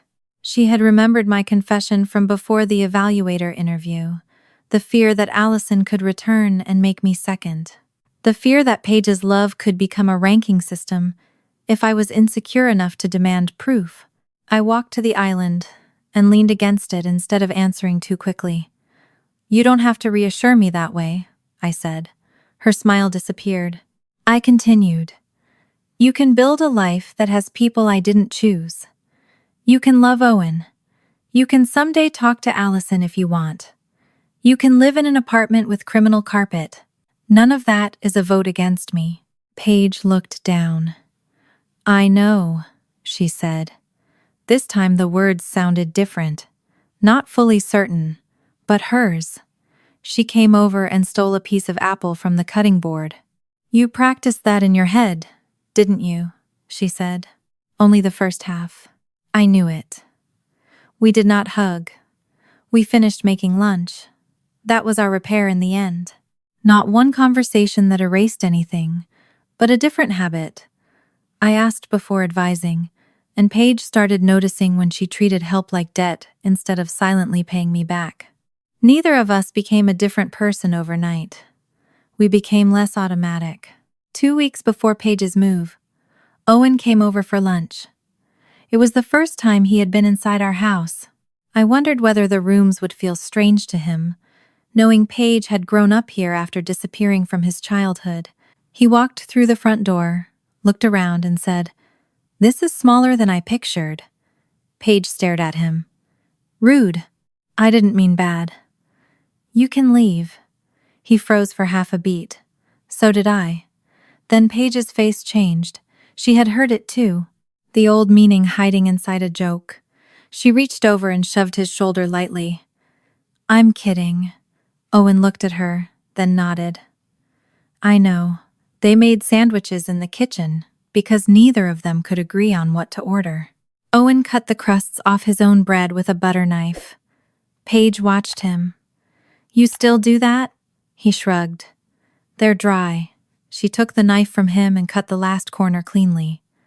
For a second, both of them stared at her hand. Owen smiled first. "Thanks, sissy." Paige rolled her eyes, but she did not tell him to stop calling her that. After lunch, he helped carry 2 boxes to my car for Paige's apartment. He asked whether she was nervous about moving. She said yes. He asked whether she was nervous enough to change her mind. She said no. Owen nodded. Wanting to leave no longer had to mean wanting someone else destroyed. The morning Paige moved. I woke before my alarm. The house was quiet. For years I had measured safety by that quiet Paige asleep upstairs. Shoes near the door, refrigerator humming, ordinary things where they belonged. Now half the hallway was lined with boxes. I made coffee. I did not go upstairs. At 8, Paige came down carrying a cardboard box marked kitchen. Do not drop, even though it contained mostly mugs and a colander. Her hair was tied up badly. She looked tired and excited. Morning, she said. Morning. Please tell me you made coffee. I pointed toward the pot. She poured a cup, drank half of it standing, then carried 2 boxes to the car while I loaded the trunk. By 10, almost everything was ready. Her bed still had sheets because she was coming back some weekends. Half her books remained on the shelf. The technical school brochure that had been on the kitchen island months earlier was pinned above her desk with the start date circled. Nothing about the room looked abandoned. It looked paused. Paige went upstairs one last time and stayed long enough that I began to wonder whether she needed help. I almost followed. Then I heard something roll across the floor. A minute later, she appeared at the top of the stairs, holding the old blue suitcase. I had not seen it in years. The cartoon luggage tag was gone. One wheel had a white scrape along the side. The handle still extended with the same stiff click I remembered from when she was 8. For 1 second, my chest forgot what year it was. I saw a purple sweatshirt, white knuckles. A child standing beside a caseworker while her mother divided the word family into real and not real. Paige saw my face. She looked down at the suitcase. I found it behind the winter blankets. I nodded. You okay? The question was kind. It was also hers to ask, not hers to fix. Yeah, I said. It surprised me. She ran her hand over the zipper. I thought about leaving it. I waited. Then I thought it's still a suitcase.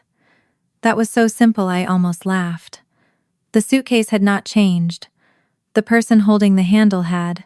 This time, Paige had packed it herself for an apartment she had chosen. Paige carried it down the stairs herself. I did not offer to take it. We loaded it into the back seat beside a box of dishes and a lamp she had bought used because she liked the shape. At the open car door, she checked her phone. Owen had sent her a message. Good luck. Call me. If the apartment is haunted, Paige typed back. Only if the ghost is less annoying than you. He replied almost immediately. Impossible, sissy. She smiled and put the phone in her pocket. I stood beside the driveway while she checked the trunk one more time. The house behind me felt too quiet already. Paige closed the trunk. Then she looked toward the front door, not with fear, not checking whether she was still allowed inside, just looking. She reached for the driver's door. I looked at the boxes, the lamp, and the old blue suitcase visible through the back window. Got everything? I asked. Paige smiled. If I forgot something, I'll come back for it.